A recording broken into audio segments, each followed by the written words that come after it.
the escort of the aircraft carrier fleet, the force, which is also very important.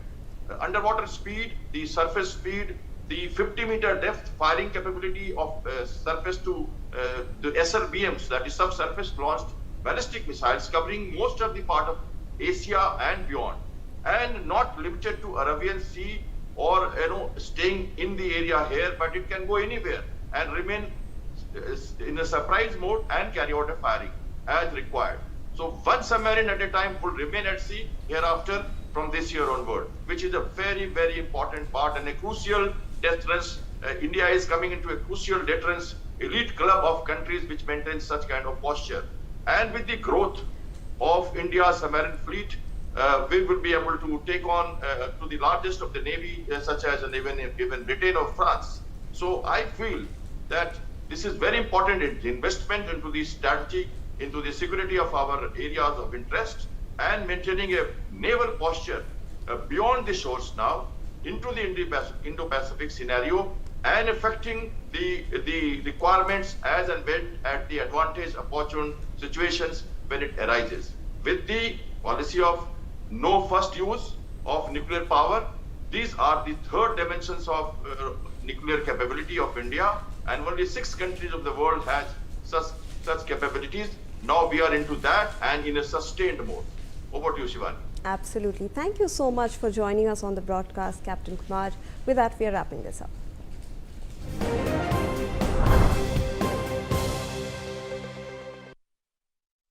समान नागरिक संहिता हमारी बेटियां माता और बहनों के गरिमापूर्ण जीवन का आधार बने। यूनिफॉर्म सिविल कोड से लोकतंत्र की स्पिरिट को मजबूती मिलेगी, संविधान की भावना मजबूत होगी, किसी से भेदभाव नहीं, हर कोई बराबर। प्रधानमंत्री श्री नरेंद्र मोदी जी की दूरदर्शी प्रेरणा और मुख्यमंत्री श्री पुष्कर सिंह धामी जी के सशक्त नेतृत्व में उत्तराखंड ने इतिहास रचते हुए देश का पहला राज्य बनने का गौरव प्राप्त किया, जहां समान नागरिक संहिता यानी यूनिफॉर्म सिविल कोड को प्रभावी रूप से लागू किया गया है। ये पहल राज्य में संवैधानिक मूल्यों को सुदृढ़ करते हुए समानता, सामाजिक समरसता और महिला सशक्तिकरण की दिशा में एक दूरदर्शी और प्रभावी कदम के रूप में स्थापित हुई है। इस ऐतिहासिक कानून के सफल क्रियान्वयन का 1 वर्ष पूर्ण होने पर उत्तराखंड सुशासन, समान अधिकार और जन विश्वास की उस यात्रा का उत्सव मना रहा है जो एक संकल्प से शुरू होकर अब एक व्यवस्था में परिवर्तित हो गई है। इस पहल की नींव मुख्य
अधिकारों और वरिष्ठ नागरिकों के हितों के संरक्षण पर विशेष ध्यान दिया गया है, जिससे इसकी सार्वभौमिक स्वीकार्यता, प्रशासनिक दक्षता और जन विश्वास को नई मजबूती मिली है। कानून के सफल क्रियान्वयन हेतु 10 दिनों से भी कम समय में 8,500 से अधिक अधिकारियों तथा 7,500 से अधिक कॉमन सर्विस सेंटर संचालकों को प्रशिक्षित किया गया है। इसके साथ ही सहायता एवं तकनीकी परामर्श के लिए राज्यव्यापी मॉक ड्रिल का सफल आयोजन किया गया। इसके परिणाम स्वरूप 1 वर्ष में राज्य पोर्टल पर लगभग 5 लाख आवेदन प्राप्त हुए, जिनमें से 96% का औसतन 5 दिनों से भी कम समय में निस्तारण हुआ। पंजीकरण की गति में उल्लेखनीय वृद्धि हुई है, जहां प्रतिदिन औसतन 1400 से अधिक पंजीकरण दर्ज किए जा रहे हैं। संवेदनशील एवं उत्तरदायी शासन का परिचय देते हुए सरकार ने जनता की आवश्यकताओं के अनुरूप नियमों में समय समय पर आवश्यक संशोधन भी किए, जिससे यूसीसी कानून को और अधिक समावेशी, व्यवहारिक तथा जनहितकारी स्वरूप प्रदान किया जा सके। विकसित भारत 2047 के विजन के अनुरूप विकसित उत्तराखंड की दिशा में समान नागरिक संहिता एक महत्वपूर्ण पहल है, जो समानता और न्याय को प्रशासनिक प्रक्रियाओं में व्यवस्थित रूप से समाहित कर रही है। समान नागरिक संहिता, समानता द्वारा समरसता। अगर आप बनना चाहते हैं एंकर या फिर आप में है जुनून एक तेज तर्रार न्यूज रिपोर्टर बनने का, तो आप ज्वाइन करें।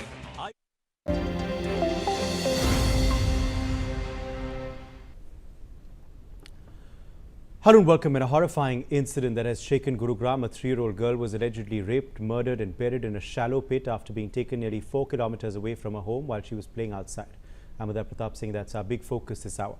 Police now have arrested a 24-year-old neighbor in connection with the crime, who later allegedly confessed to the crime. He reportedly led officers to the location where the body had been buried. Investigators say the accused, a native of Bihar's Supaul district, worked at a manufacturing firm in Gurugram and lived in the same building as the victim's family. He was known to the child and would often play with her. A case has now been registered under Section 103 of the Bharatiya Nyaya Sanhita and Section 6 of the Protection of Children from Sexual Offences Act. The incident comes even as Haryana police recently claimed an overall decline in crime across the state.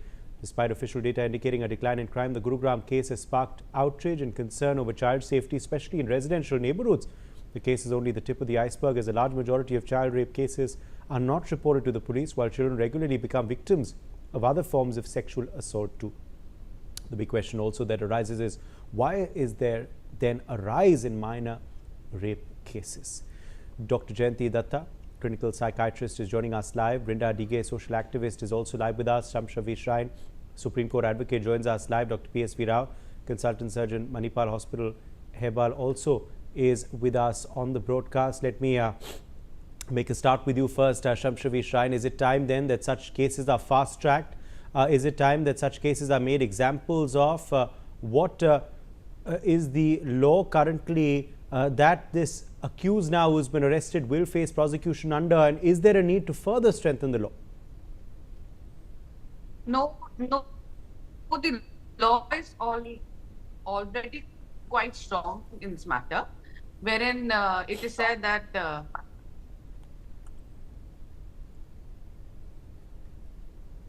Shamshavi Shrine, can you hear me?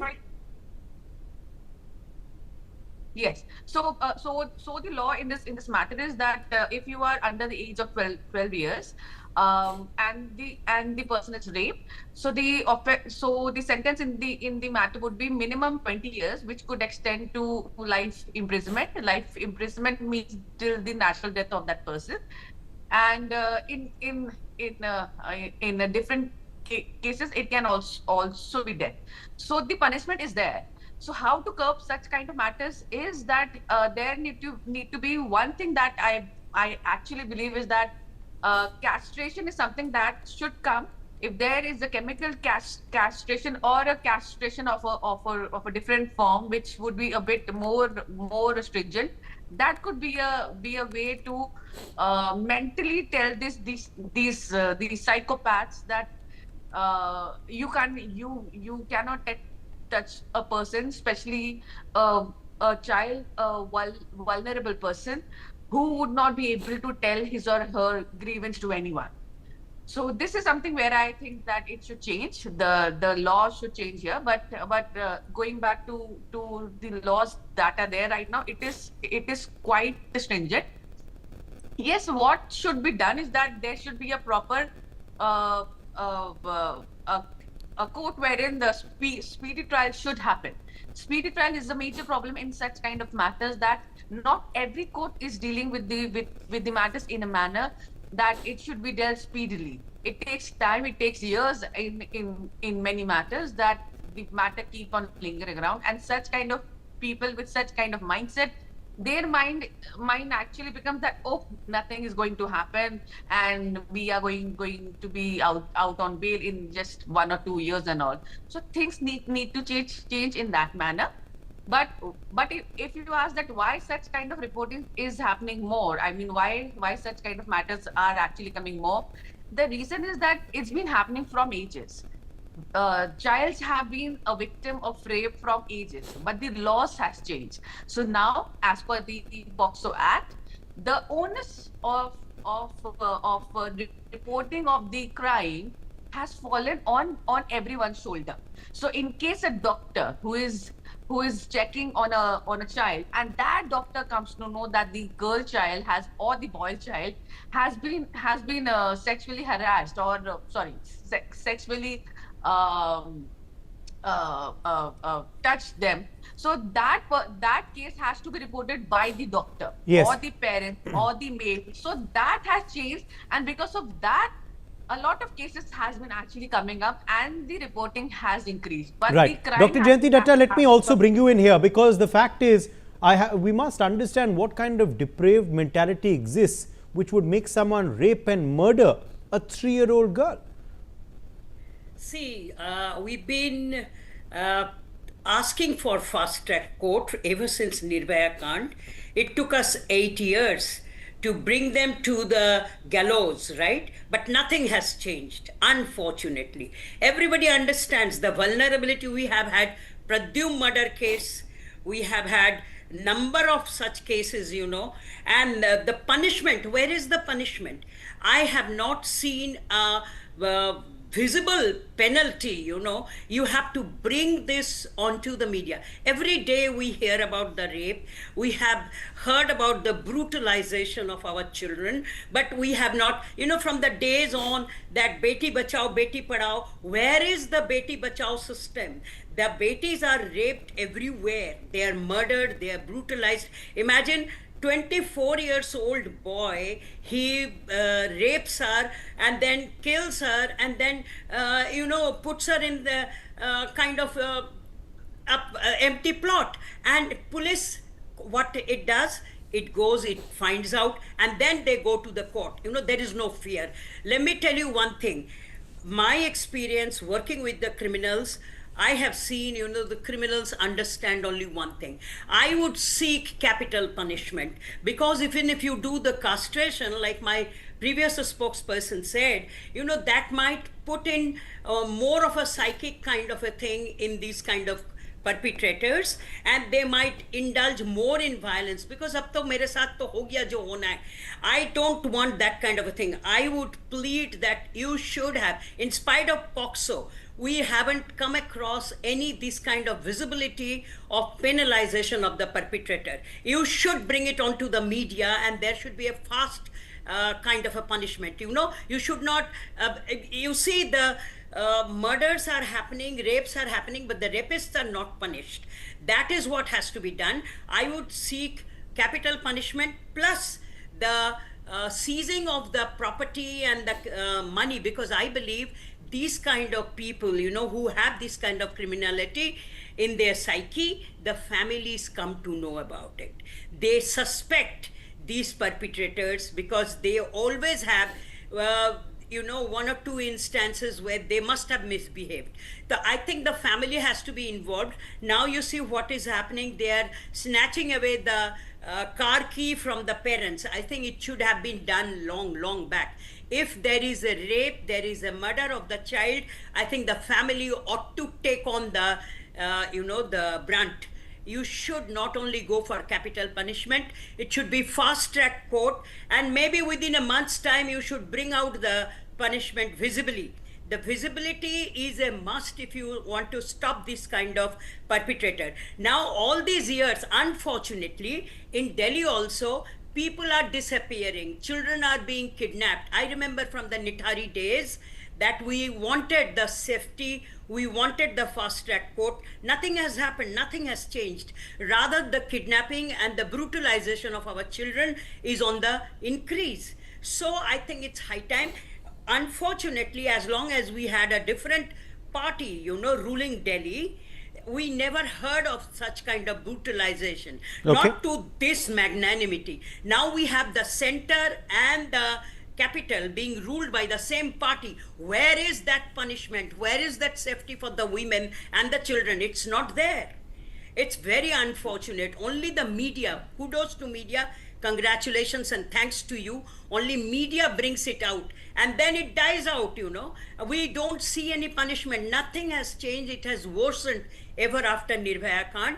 I've been a front runner in the Nirbhaya case also. Nithari Kand also, we've been talking about it. Now this is on the increase. Now earlier, you know, you could had a couple of things, couple of cases. Now it is rampant. It is happening everywhere. 800 plus Yes. cases are reported Yes. where the children Vinda are DK, you know, missing. that's the unfortunate aspect, that, you know, these sort of cases continue to rise, while yes, Haryana has seen a, you know, a decline in minor rape cases. Still, this is a very concerning development, and overall across the country we've been seeing incidents rising involving minors. What should be done to rectify this situation, and why do you believe this is happening suddenly? Like the earlier panelists pointed out, this is not sudden. It has been happening, and for too long we have not talked about it, because the entire honor of the family was made to rest and the burden placed on the girls and the women. So no talk about it anywhere. Incest has always been there. Neighbors, uncles, other people in the community doing these things has been there. But it has increased. And why has it increased?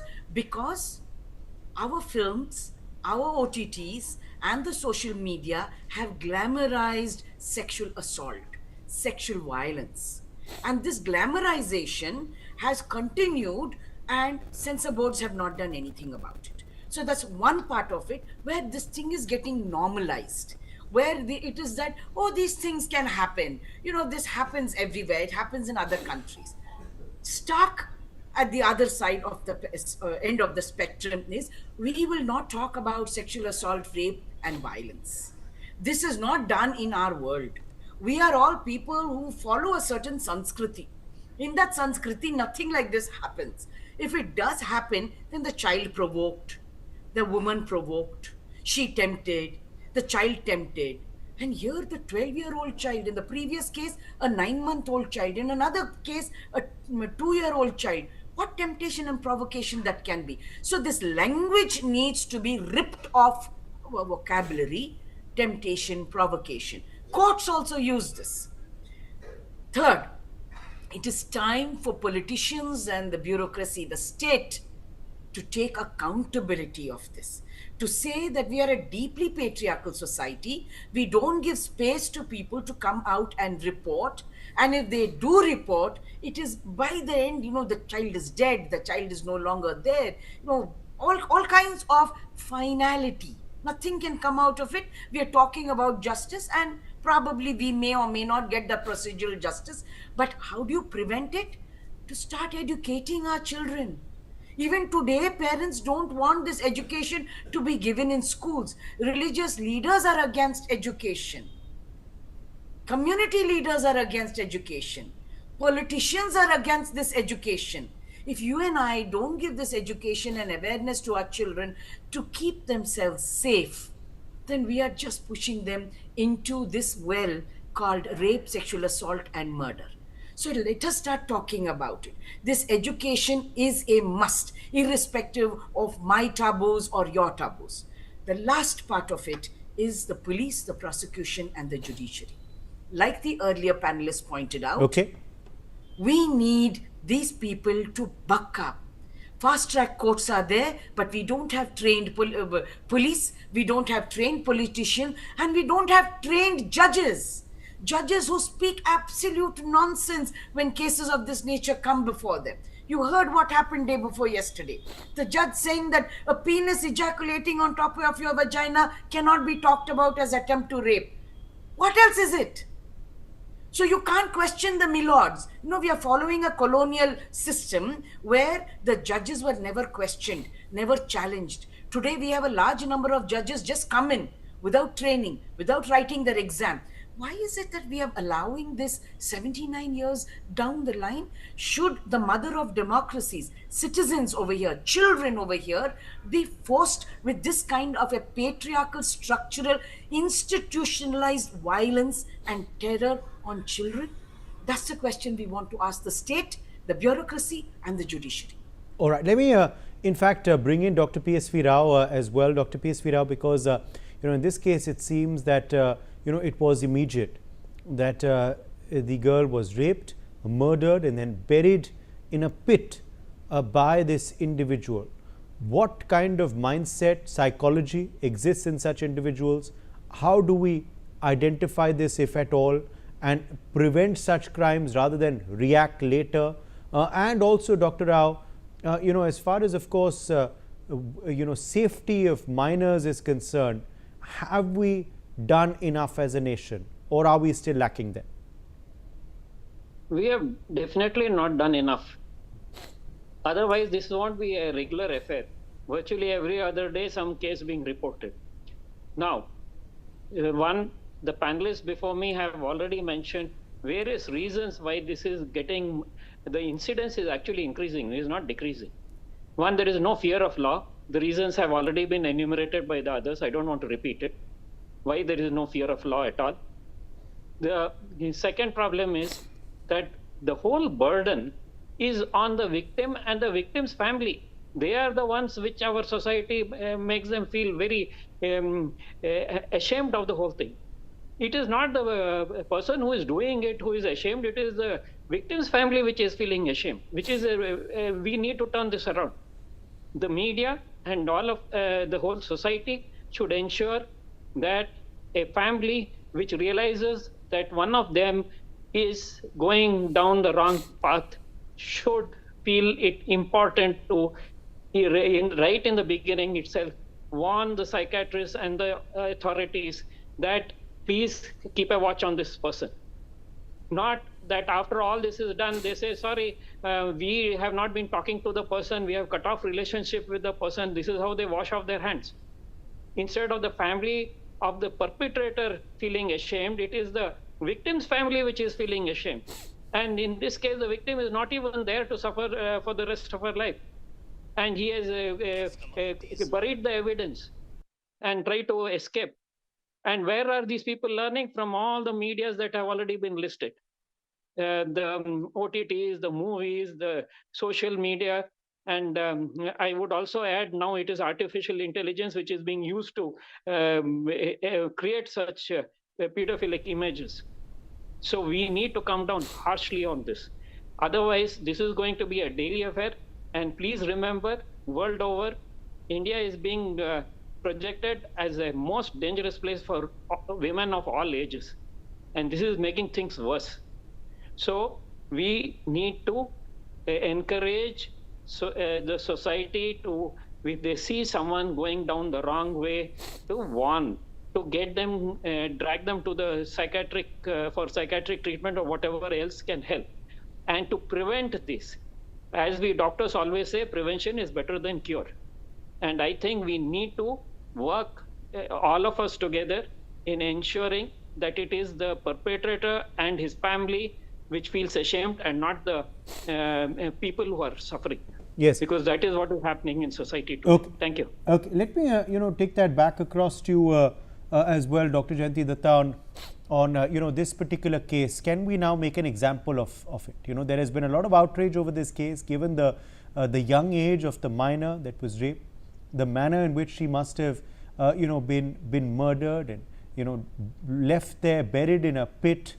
I mean, it doesn't get worse than this. How can we make an example of this particular case and this accused and the punishment? I think the good thing about it that the perpetrator has been caught very quickly. Yes. I want the justice to come down and give an exemplary punishment, bring it out in the media. You see, unfortunately, we have the laws, the legalities are there, but it seems they are more perpetrator friendly than the victim friendly. And one of my speakers in the before me, who's brought about the language the judges are using, unfortunate indeed it is.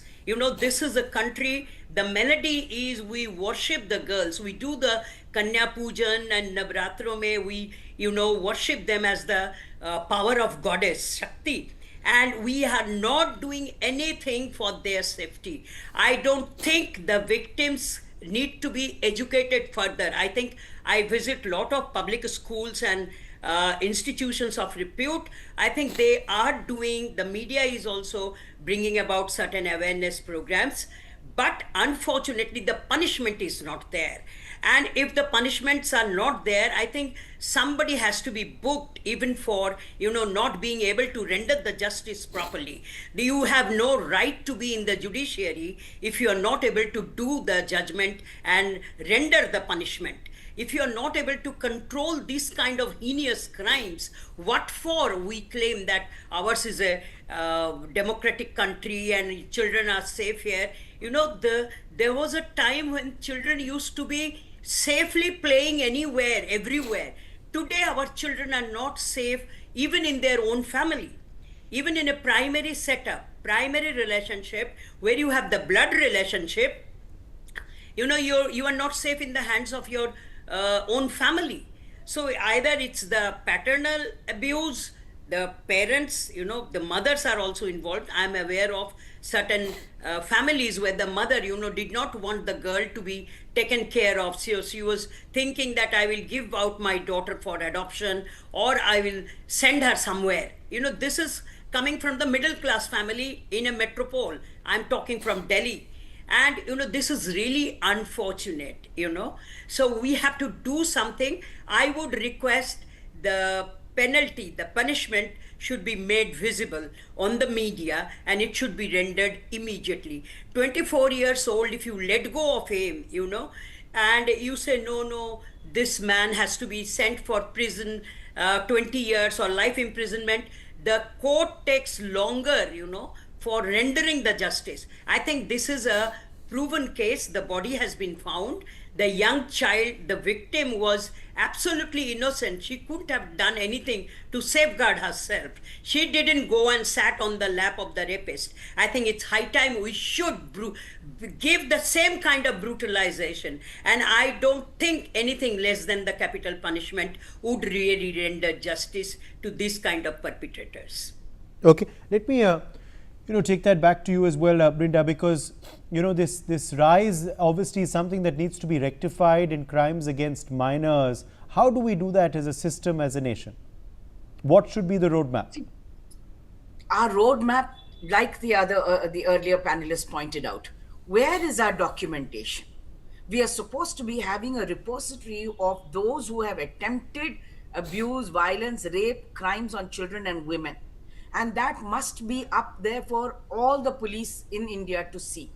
We don't have it. Where is it that somebody who has been registered with a case is immediately let out on bail?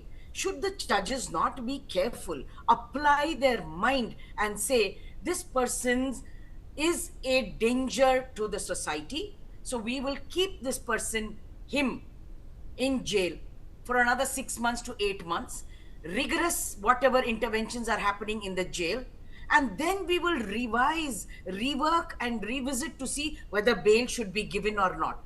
All the rapists are out in bail in 1 month, if not less than that. But what are judges doing? Bail is a right, yes, but these are criminals. They will get more and more victims. Recidivism in sexual crimes by these people is very high across the world. At least those studies should be told to the judges. We have to also tell the defense lawyers, you please defend the cases, but be careful. You cannot keep 24 hours track of this man you have taken away on bail. So I think there requires police, prosecution and judicial reforms immediately.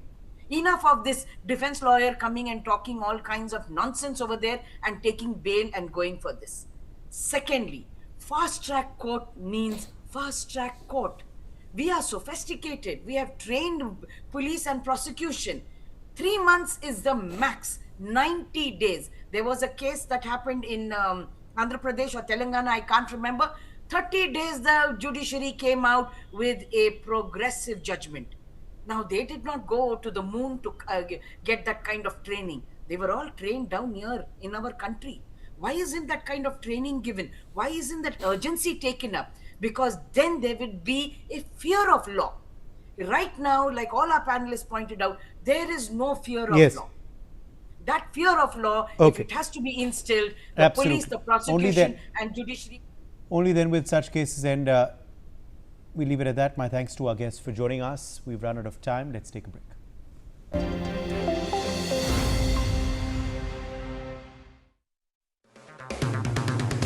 अगर आप बनना चाहते हैं anchor या फिर आप में है जुनून एक तेज तर्रार न्यूज रिपोर्टर बनने का, तो आप ज्वाइन करें ITV और इंडिया NewsX का media school.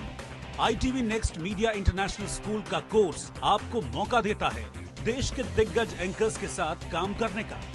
ITV next media international school में आप बेहद नजदीकी से देख पाएंगे किस तरह से ITV नेटवर्क के दिग्गज पत्रकारों की टीम दिन रात खबरों पर काम करती है। इस कोर्स के दौरान आप सीखेंगे एंकरिंग की एक एक बारीकी उन एंकर्स के साथ जो देश को रखते हैं हर खबर से बाखबर। ITV next media international school का ये कोर्स आपके एंकरिंग स्किल्स को करेगा इतना सशक्त, मजबूत, जिससे आप बनेंगे पत्रकारिता की दुनिया का वो चमकता चेहरा जो दुनिया देखेगी और पसंद करेगी।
अब आया स्वाद। जब स्वाद के पड़े हो लाले तो MDH का चंकी चाट मसाला डालें। MDH का Chunky chaat masala. MDH।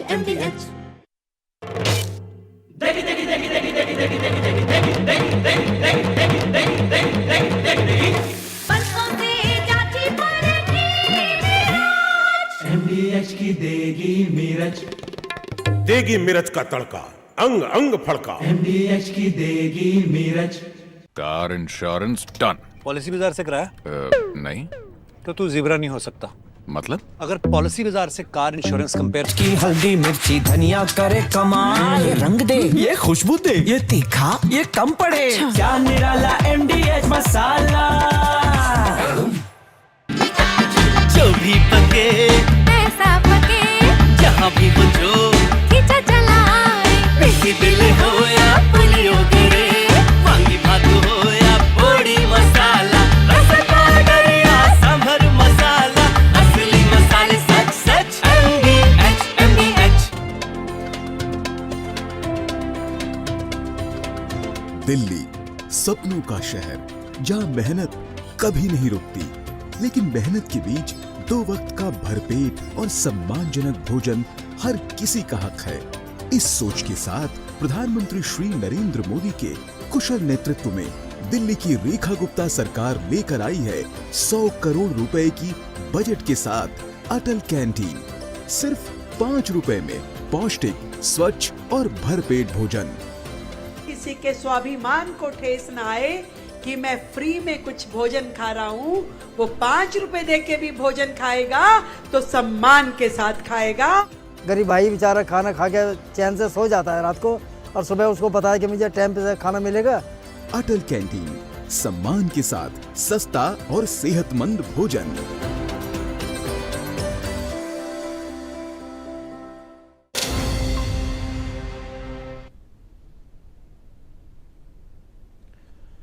Welcome back. I'm Uday Pratap Singh. You're joining us on NewsX. Our big focus this hour, the spotlight at the India AI Summit held at Bharat Mandapam shifted briefly from technology to controversy as Youth Congress workers staged a protest outside the venue. With global leaders and top technology CEOs in attendance, the protest has sparked sharp political reactions, with the BJP accusing the Congress of lowering the dignity of an international event. The Congress, on the other hand, maintains that raising issues of concern is part of democratic expression. The optics, however, have dominated headlines, with questions being raised about whether such theatrics were appropriate at a high-profile global forum. The protests, allegedly carried out by members of the Youth Congress, targeted PM Modi over the proposed India-US trade deal. Rahul Gandhi had opposed the deal during the recent budget session, alleging it was signed under Trump's pressure. Well, Rahul Gandhi had, of course, said the PM is compromised outside Parliament. That's the slogan that these Youth Congress workers took in their AI Summit protest. Let's take a look at the visuals.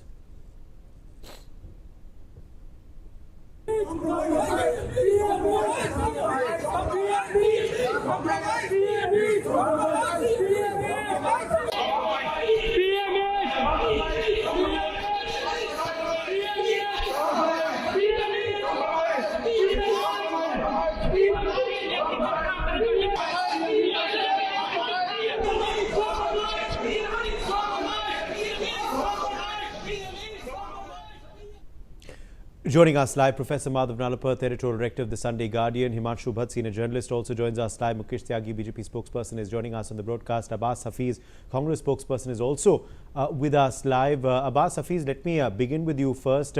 What was the objective of this protest by your party's youth wing, and was it officially given a go-ahead?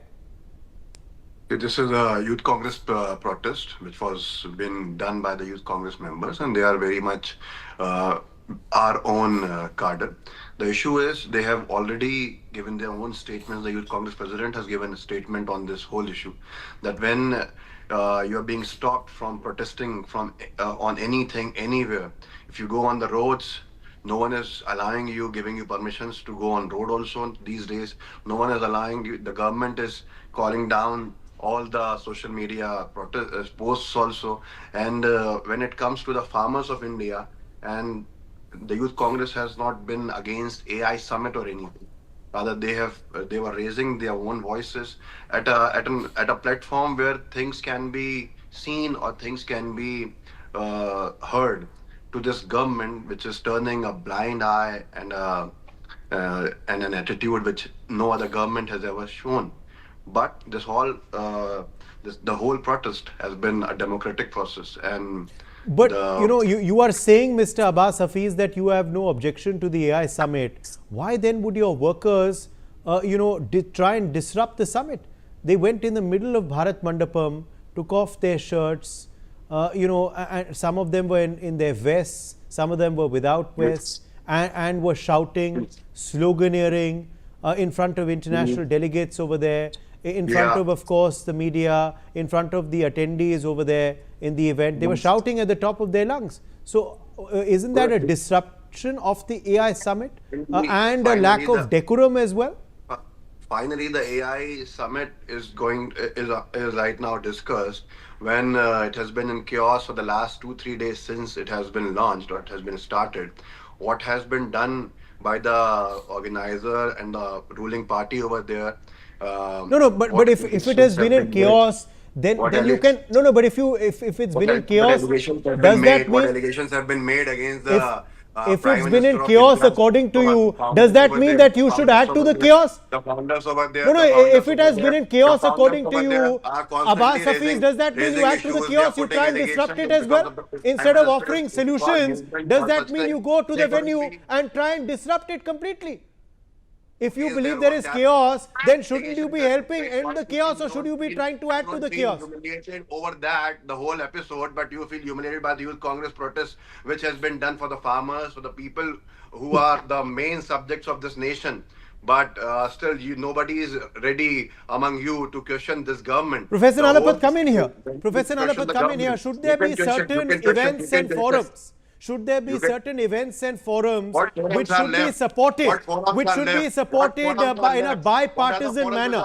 Is this kind of protest which happens in the midst of the AI Summit legitimate according to you? where the individuals, of course, took off their shirts, took off their clothes and shouted slogans in the middle of Bharat Mandapa. Professor Nalapat, is this appropriate according to you?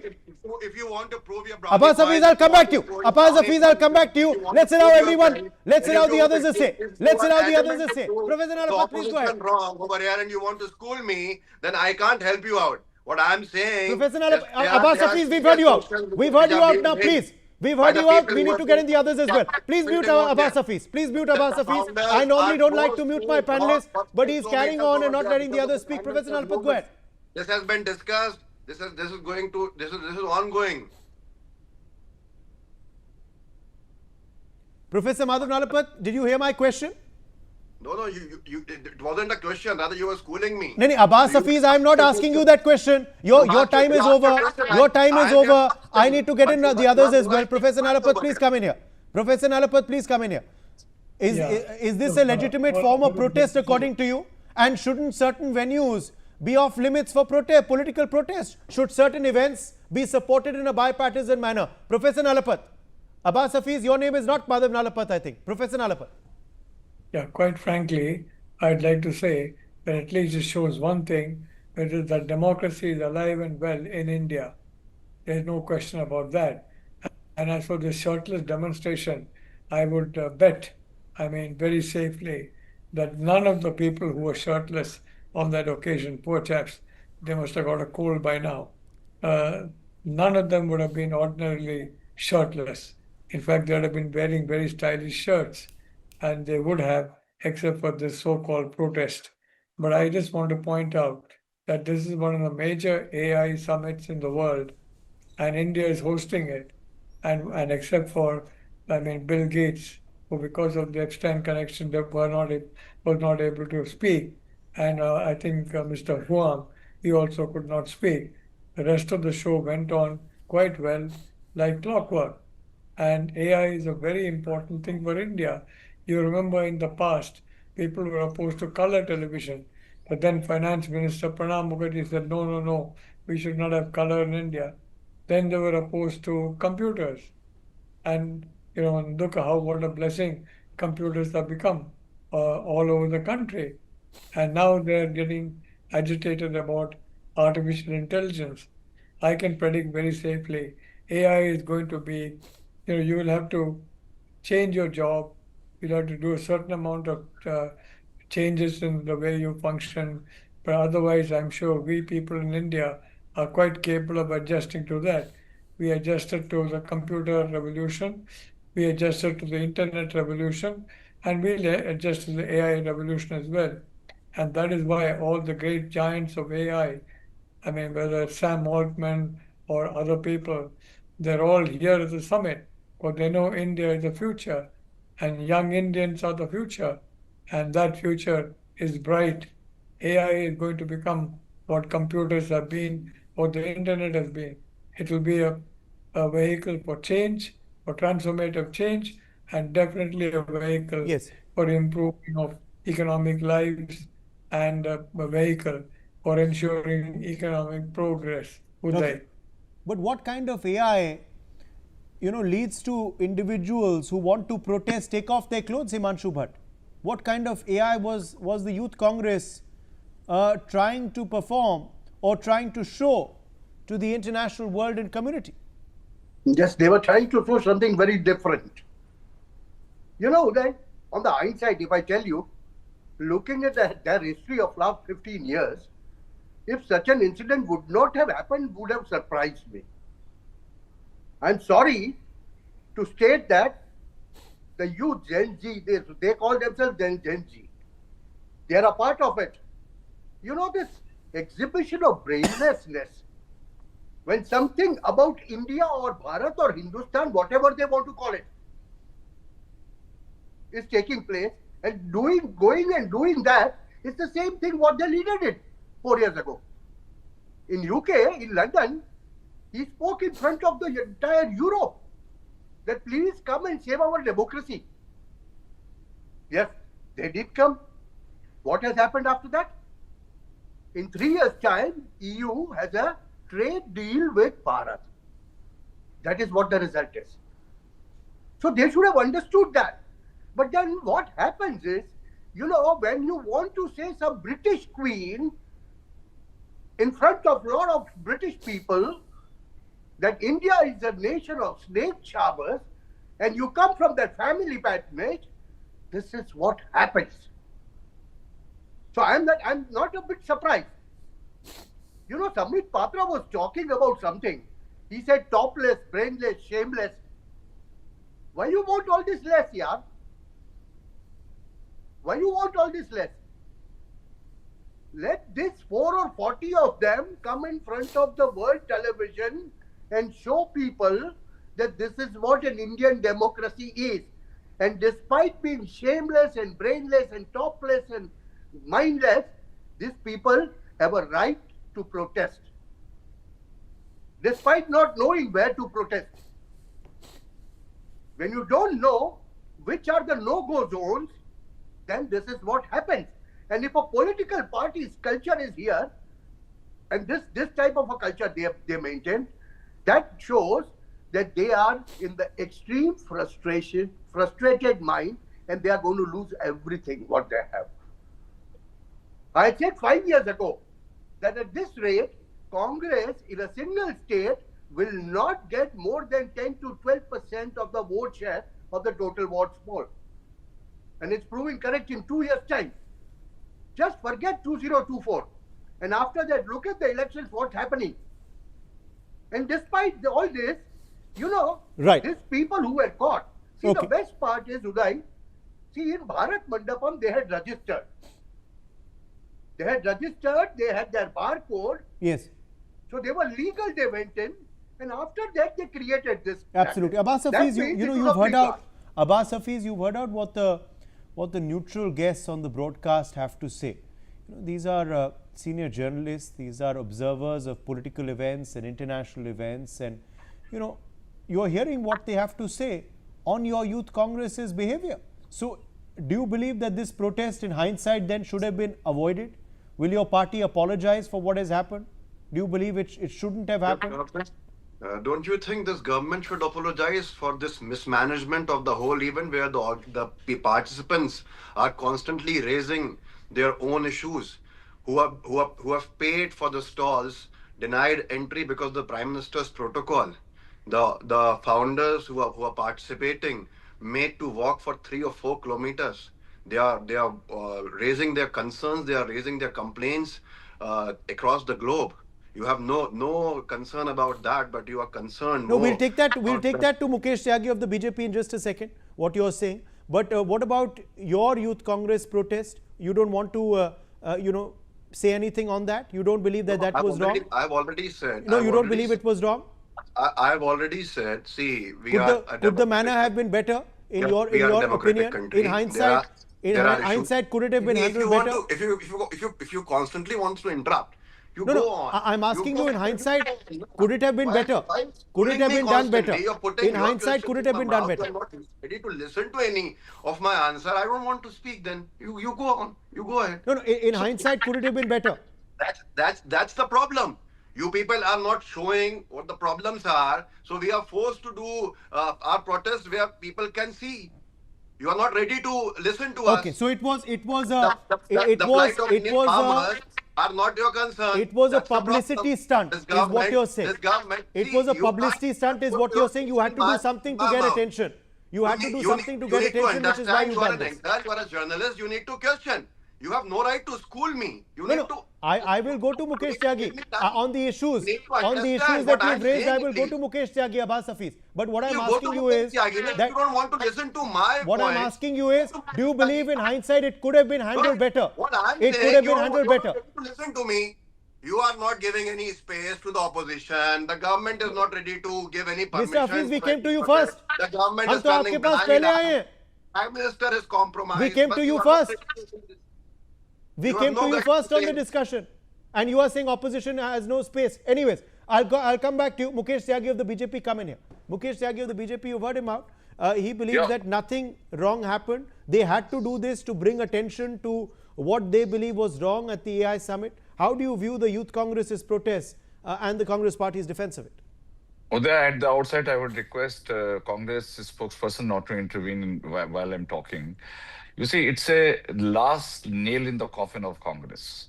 And कहते हैं विपरीत बुद्धि विनाश काले. I think this protest has literally stripped Congress of its true culture.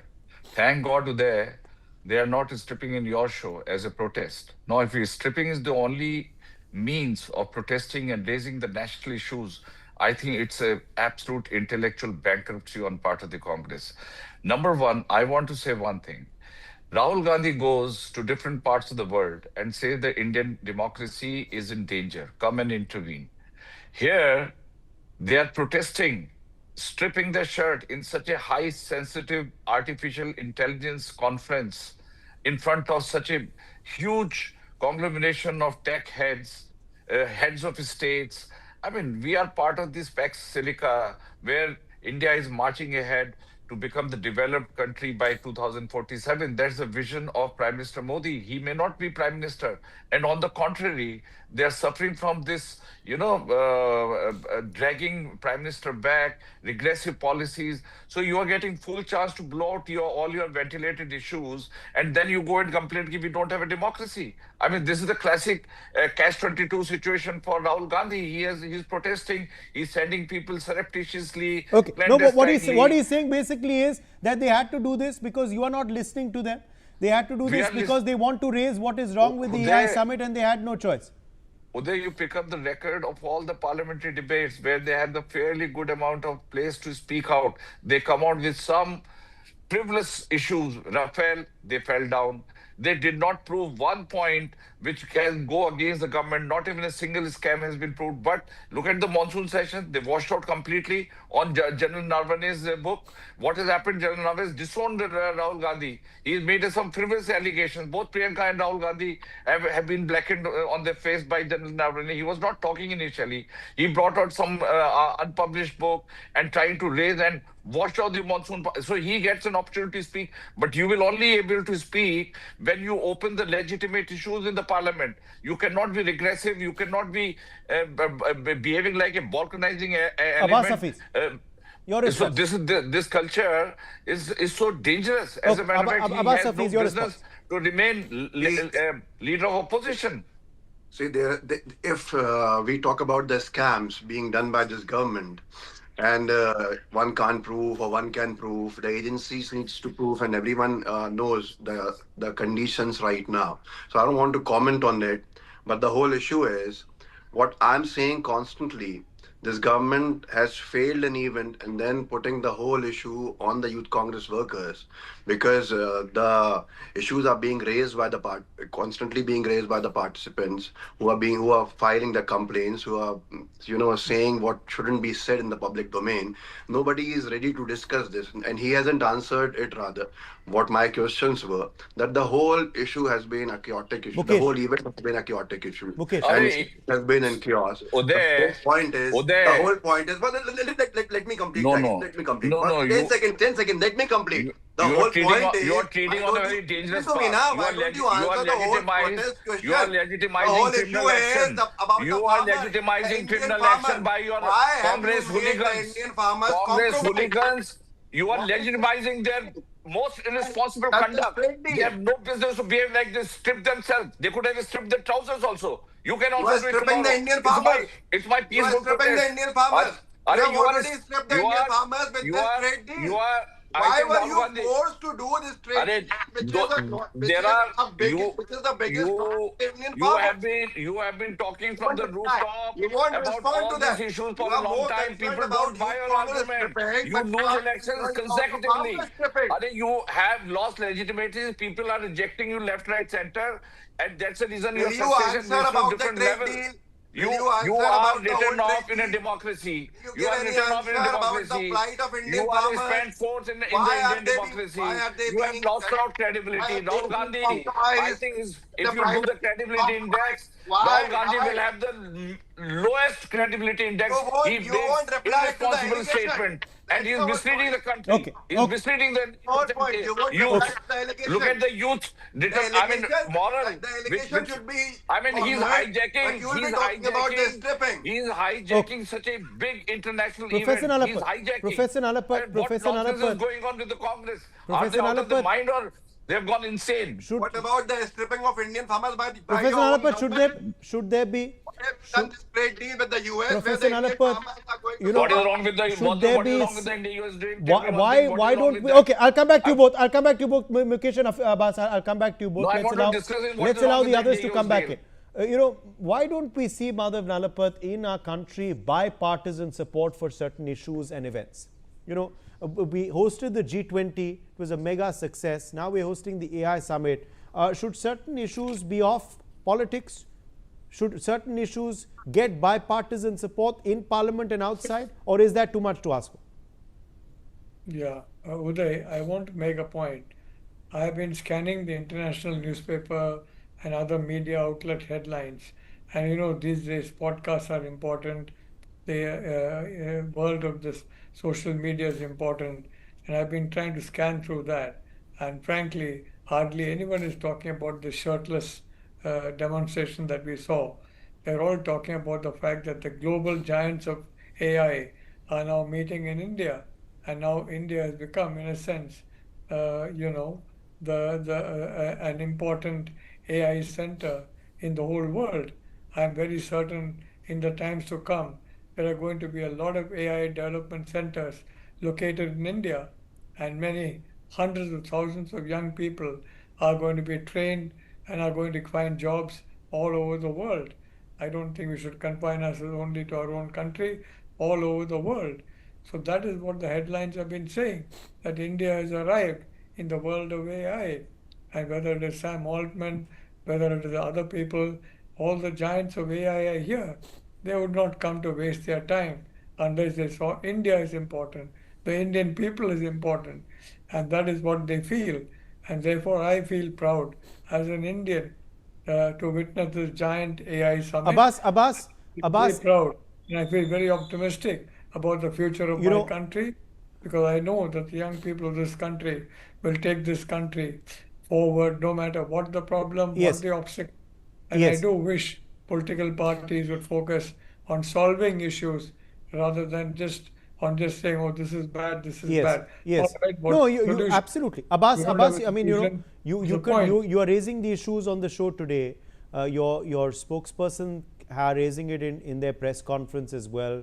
Your leaders have been putting out tweets. Those are all ways, genuine ways to raise issues.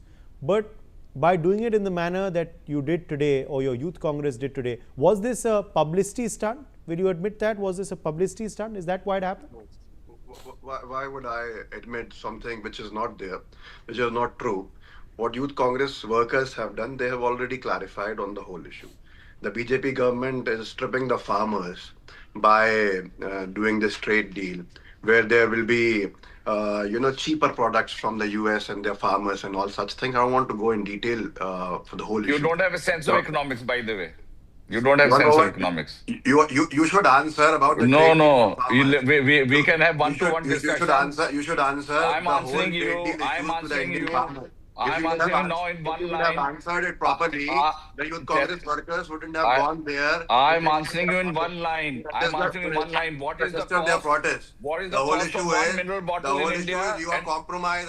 You have no idea about the cost differential. You are forced to do the trade deal. Do you have any idea about the cost differential between US and India? This is the whole issue. You can explain anything. You people are the same people who have told the Indian your only mission in life is to demonetization. So you don't have any right to say anything about the economy. You are demoralizing armed forces.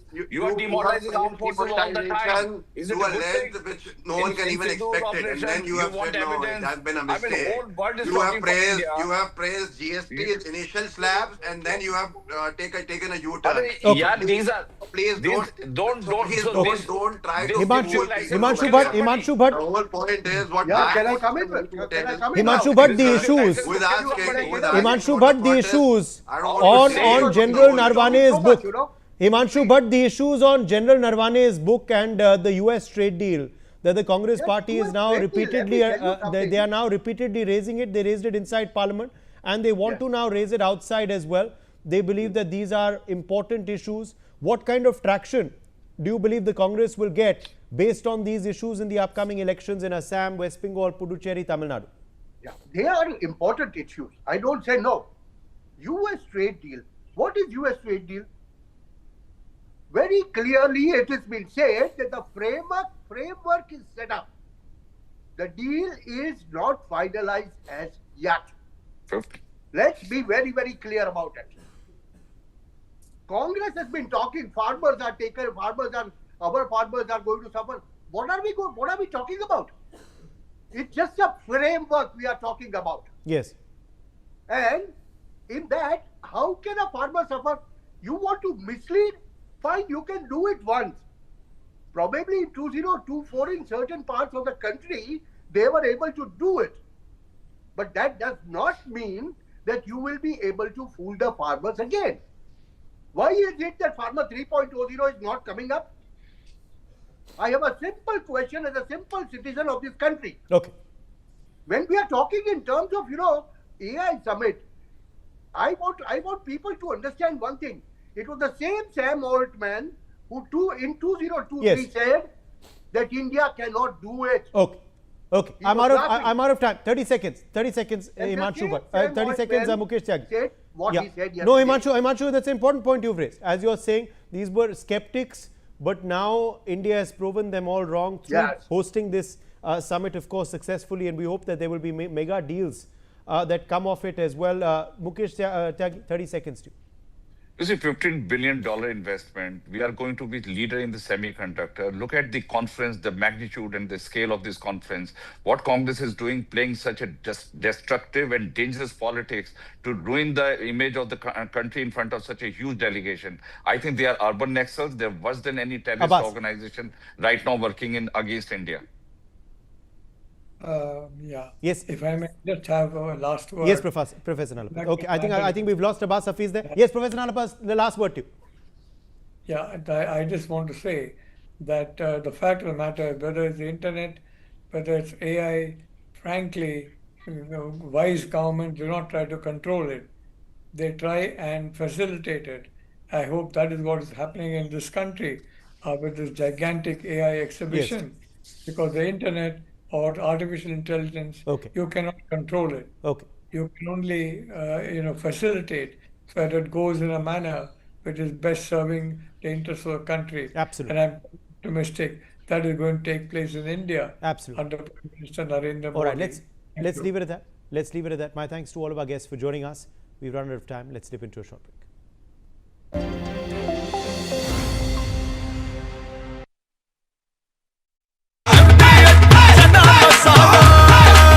अब छोलिया हो या लोबिया, सफेद चने या काले चने, सब कुछ मजेदार बने।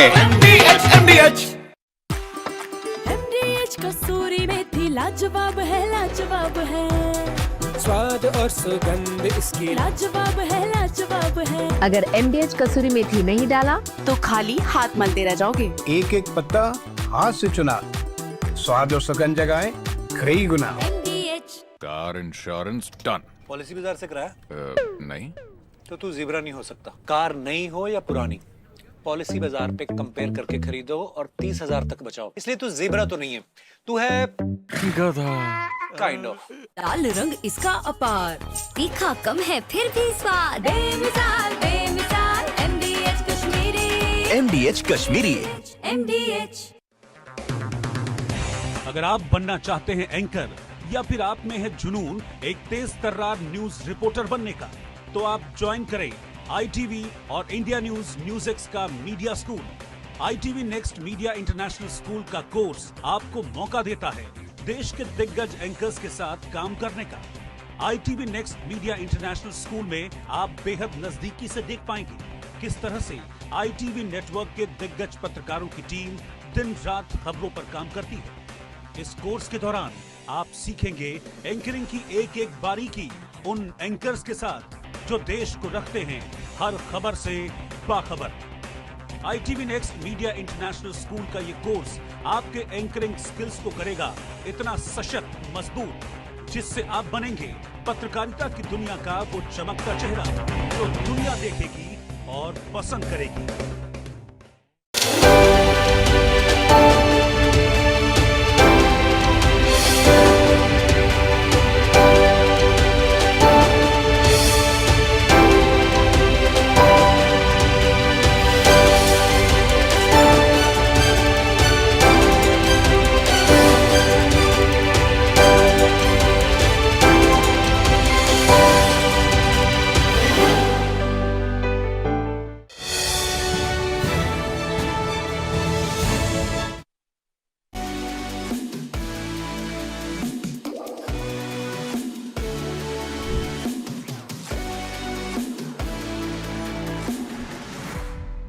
Well, NewsX is on ground zero and we are covering the AI Impact Summit 2026. What a jam-packed session it is, and what a day to be in India, what a day to be in New Delhi. So many sessions, such many world leaders here. You talk about Emmanuel Macron, Rishi Sunak, Mark Zuckerberg, David Lammy, all these big dignitaries, world leaders are a part of this very summit. And now we have something which is called the very AI-defined autonomous device simulator. It is an autonomous drive. Someone would here responsible will show us around. If you can just show us what we have in store. This is how you operate. You start it. You need a biometric. There's an AI assistant who would be listening. So just can we start showing around to our viewers who are watching us on television? We'll be going for a drive is what we are doing, a simulator itself. It's great to see you again. So you see, this is the AI. Hello. This is called the How may I Autonomo, assist you? and this is the conversation happening. And again, you know, as the driver stated, that the fact that to start the drive and also the one who is showing us. So this is how Sure. it looks. Starting journey And from airport this to is Mandapam. extreme. This is entirely autonomous, is what we are showing you. You can see the drive is on, and we are going, and this is completely autonomous. This is happening.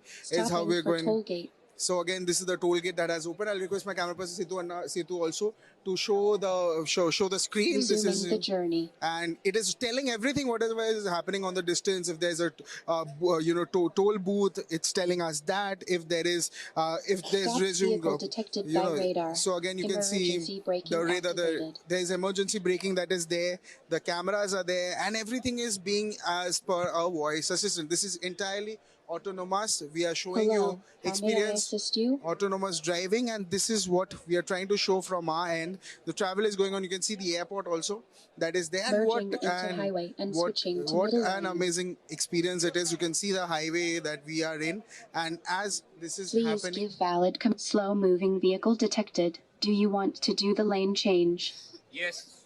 So as you know, the lane is also changing. It's happening. Overtaking and moving to So high everything speed is lane. being shown from our camera on our end. So clearly this Emergency is vehicle is oncoming. our, Switching the lane and coordinating this is the our information effort to to the show traffic ahead. everything via that is happening. NewsX. So clearly we are showing the entire process here from our television screens. So everyone who is watching us on television also, you know, this is your, this is your experience also. If you're watching from your television screens, we also request to come out to experience this, because this is something which is India's flagship. The Prime Minister has been vocaling about how inclusive AI, sovereign AI takes place. You know, the Prime Minister gave an interview also 2 days back speaking about how AI is becoming a vision itself, and how AI is redefining jobs, restructuring and recalibrating jobs. This is me, Brian Thomas, signing off, camera person Setu for NewsX. Bharat में चल रहे AI impact summit की चर्चा पूरे विश्व में है।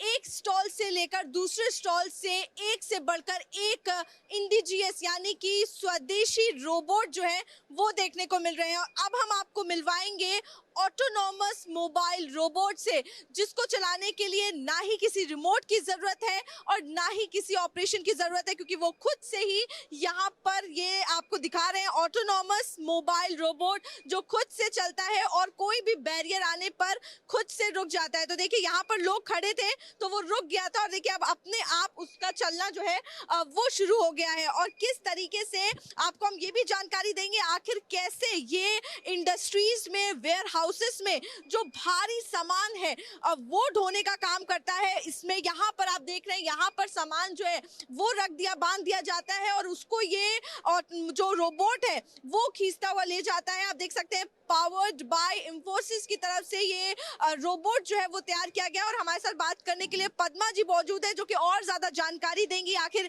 किन कंडीशंस में ये काम करता है। और देखिए अपने आप ये फंक्शनल कर रहा है, कोई रिमोट नहीं है, कोई से चला नहीं रहा है। पद्मा जी बहुत बहुत शुक्रिया, मैंने ठीक कहा एकदम? एब्सोल्युटली। देखिए जब हम टेक्नोलॉजी की बात करते हैं तो मोस्ट ऑफ द टाइम हम जब सोचते हैं उसके बारे में तो इंडस्ट्रियल रेवोल्यूशन जो है वो सबसे बड़ा हमारा एक स्पेस हो जाता है जहाँ पे हम टेक्नोलॉजी को यूज़ करते हैं, specially heavy duty warehouses, dark warehouses, वो सब में अगर आप देखेंगे तो वहाँ पे there is a lot of human intervention और इसमें जो लोड्स होती हैं तो लोड्स भी बहुत ज़्यादा हो जाते हैं तो there is a very high chance of injury. तो जब हम इंजरी की बात करते हैं, जब हम लोड्स की बात करते हैं और एफिशिएंसी की बात करते हैं वहाँ पे हमें बहुत इंपॉर्टेंटली ह्यूमन प्लस एआई की जो हमारी नैरेटिव है वो इसमें दिखाई देती है।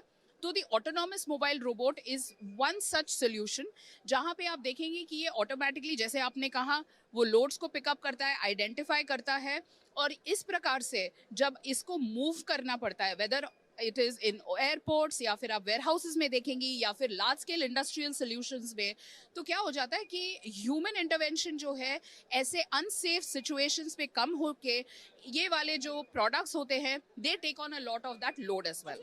देखने में तो छोटा लग रहा है लेकिन कितना वजन ये उठा सकता है? देखिए छोटा पैकेट है उस पे मत जाइएगा, धमाका बड़ा करता है। धमाका बहुत बड़ा करता है। ये एक 1 टन का सोल्यूशन है, हमारे पास एक 5 टन का भी सोल्यूशन है।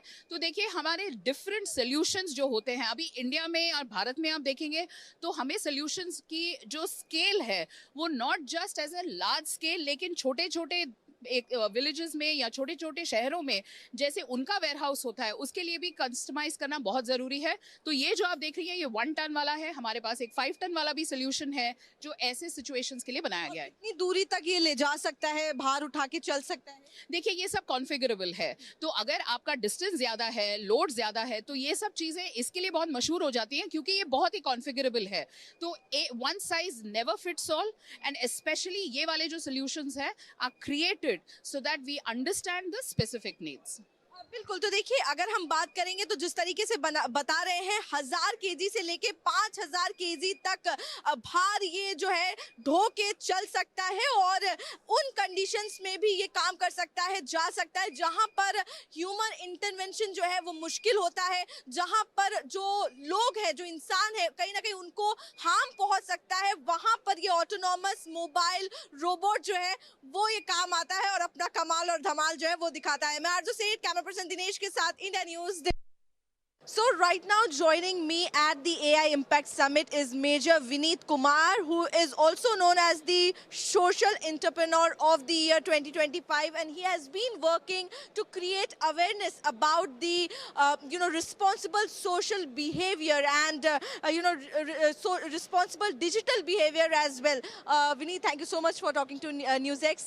So as we talk about the responsible digital behavior, why it is important, and of course we know how the demand for technology is increasing. We can see AI all around at the AI Impact Summit. So as the demand increase for AI, the responsibility also responsibility is also demanded. So how would you explain that? So basically it's all about scaling. You can see India is all about scale. And the way AI, and in fact the Impact Summit, you can witness it, the kind of response that we got for the AI Impact Summit is huge.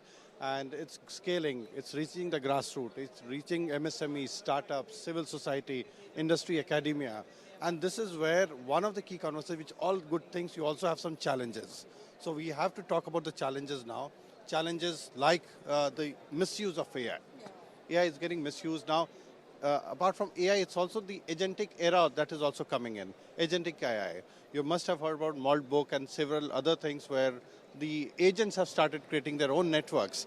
So in that era, it is important, one, for the platforms to make sure that their platform becomes ethical and safe for everyone, and also for the end users, for them to ethically use the platform so that the platform is not misused in a way to create deepfake, AI-generated misinformation, and those information can be used to create a unrest and chaos among people.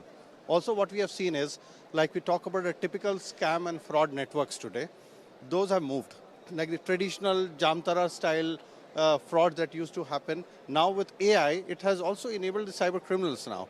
For them, they're using AI tools to quickly create a content, create APKs, and target end user vulnerable population. This is where responsibility comes in. This is where the need for safe and trusted AI comes in. And that's why now is the time that we start discussing, now is the time that we prepare and make those guardrails so that AI is trusted, it is safe, and it is used for the benefit of the mankind rather than it creates some kind of harms and kind of creates some kind of issues for the humanity overall. Also, as well as we see, the government is also promoting AI. We have listened to the Prime Minister. He is saying that, we need to move forward with the technology, and AI is not going to take any job, but it is going to create. We need to understand that, and we need to work with it. So as we talk, how you are working with the government, as I got to know that you also work with METI. So how you are working with the government to create that awareness? Yes. So first is, there's a lot of myth going around that AI is taking jobs. AI definitely, I mean, in some way, in fact, AI is automating a lot of things. So the traditional jobs are dying, but it is creating new set of jobs. The era has come where we start reskilling people, reskilling at all scales. And that is where all these initiative has to go at the grassroots level. What Cyberpeace is trying to do is taking the entire conversation to the grassroots, even to the tribal areas. So where we kind of take the conversation, we tell them about the usage of AI tools for their day-to-day usage and all that. And along with that, we also talk about safety. So the conversation is that we talk to them about awareness, about using the tools, and also integrating safety, security, privacy, what to do when something goes wrong. So cyber resilience is also something that we are teaching them. And through the process, we are also making them aware of the key schemes of the government where they can use AI tools to kind of safely use it and also quickly get action, quickly get responses and all that. Now imagine, like for example, I mean, tomorrow if you had to, I mean, yesterday if you had to make some letters, you need to spend a lot of time, but today it's all automated. You just need to use one prompt, and that's where jobs like prompt engineering is emerging. So we need to reskill people on, say, prompt engineering as one of the areas. And it's basic. I wouldn't say it's too technical. It's just basic wherein you need to use how to, you need to understand how to use these AI tools. That's basic. You need to not be a coder or a developer or something like that. You just simply need to install the tool, use the right prompts and get your job done. Vineet, as you work towards the awareness, you study about the challenges of AI that might come. So what did you think could be one of the biggest challenge by the use of AI that could come in the future? So the biggest challenge is if we, again, don't have the right conversation on ethical and responsible AI now, and like I earlier mentioned, we don't develop the guardrails, it should not be a future which we see in the sci-fi movies that the machines are controlling humans. It should be always human in the loop, and it should be human which actually controls it in some way. It should not go out of the control. With now agentic AI coming in, this is where we already saw all the tech giants here in the room yesterday. They are here today. There's a lot of keynotes happening here. So this is where they are also seeing that what could be the possible future if they don't control it now, if they don't have the responsible and ethical AI frameworks in place, what could it be in the future? So all these guardrails need to be built. It needs to be implemented. It's not something that we talk about it, we develop framework. The framework is also about implementation. Until we implement it, it will go out of control. So we have to make sure it remains in control, and human is always in the loop. While any such application, any such process is being, so humans should always be in the loop for that. Thank you so much, Major Vineet. Thank you. So from this conversation, what we got that it should always be a human that control technology, not a technology that, controlling the human. And as well, how important it is, the responsible digital awareness is for the future generation, because the demand of AI increases, and as well as we need to be very responsible while using the AI. I'm Arzu Seth with video journalist Dinesh for NewsX in Delhi. Well, NewsX is on ground zero and we are covering the India AI Impact Arena 2026. What a day to be in New Delhi, what a day to be in India. Now in these 5 days, India is being positioned itself as the global AI hub. The Prime Minister has been vocal about the fact that inclusive AI, sovereign AI, and how AI and how India is working together to position itself as the global AI hub. In these 5 days, there would be 500 sessions, more than 3,200 speakers. All the world leaders are here. You talk about Emmanuel Macron, you talk about Antonio Guterres, you talk about Rishi Sunak, you talk about other world leaders, Sharing Togbe. All of these world leaders are a part of this Impact Summit. And again, India is ahead in this global AI race. This is also the flagship, and we are at this, this hall here. There have been 22 sectors, 11 such halls, and we will be talking to Kanika Chahal, who is a co-founder of Mavericks Simulation Solutions. Ma'am, welcome to News. Thank you.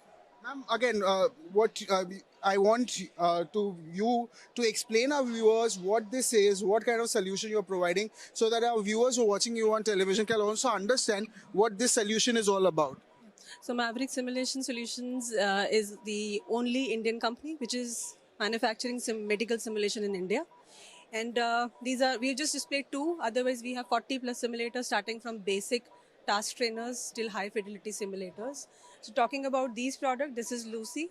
It's lung simulator, which is for neonatal respiratory care. Any kind of respiratory issues like RDS, pneumonia, any kind of respiratory issue which occurs in a neonates during the birth, maybe immediately after the birth, or in a preterm baby. So we can train our doctors, our budding doctors, our practitioners, how to tackle such situations. Different scenarios can be made in this. This is autonomous. This is a realistic neonatal simulator. It reacts as a real baby. So now no more human mistakes can be done on real baby patient. Rather, we encourage that you buy this, you use this product, and do whatever errors, whatever experiments you want to do, whatever you want to learn, do it on this baby. I have just observed the fact that you can see it breathing also, If I request my camera person Setu to just show the fact that you can actually see some vein movement here, the breathing process is also happening. So you can actually understand that the movement is extremely clear. So you are saying that this is a simulation that could be used as an alternate, and the budding doctors, like you've been saying, can learn and understand it better rather than experimenting on human subject. Rather than this will act as a simulation itself. Yes. And right now also she's actually breathing the room oxygen. So you can see on the screen also that the FO2 is 21%. So right now we have that much of oxygen available in the room. You can use actual ventilator on this, and you can have actual gases in this. So yeah. You spoke about this. I would want to ask about what is this ahead? What kind of simulator is this? What is the name of the simulator, if you can make our viewers understand? Yeah. So the second one is the pediatric patient simulator. Apart from this, we have adult patient simulator also. We have ATLS, BLS simulator also. So in this simulator, this is an entire pediatric baby, which range between 2 years to 8 years. And in this, you can do the drug administration, you can do CPR, you can do defibrillation, intubation, tracheostomy, cannulization. You can in fact feel the palpation, you can palpate it, and it can talk also, it can sweat also.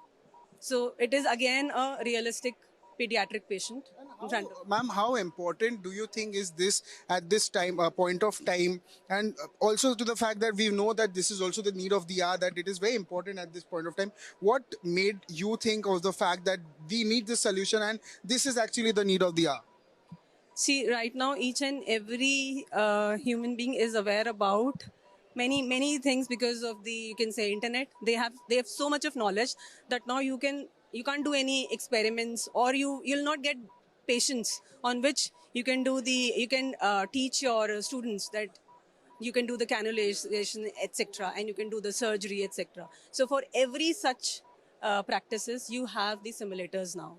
Thank you so much, ma'am, for speaking to us. So yes, viewers, we spoke to Kanika Chahal, who spoke to us, and also clearly there are so many solutions that you get in these halls, in these booths, and this is such an important step, right? You get to experience this, and I also, I request from our channel also, we urge our viewers to come out, to come experience these booths, these zones, and experience what it has in store and what India has at this prowess, where India is showcasing its AI prowess at the Global Summit. This is me, Brian Anthony Thomas, signing off, camera person Setu for NewsX Delhi.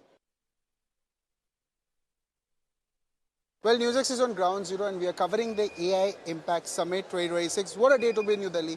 What a day to be in Delhi. World leaders are here. The Prime Minister has been talking about inclusive AI, sovereign AI, and how India is being positioned itself as a global AI hub. You talk about Emmanuel Macron, you talk about David Lammy, you talk about Rishi Sunak, you talk about Sam Altman. All of these world leaders have been a part of this AI Summit, and we're joined by a very special guest, Dr. Ravi Kumar, who is also the Vice President Engineering Services for Infosys. Sir, welcome to NewsX. Welcome. Thank you. So first question, you have your own booth here. You are a part of the AI Impact Summit where world leaders are here, 500 session, more than 3,200 speakers.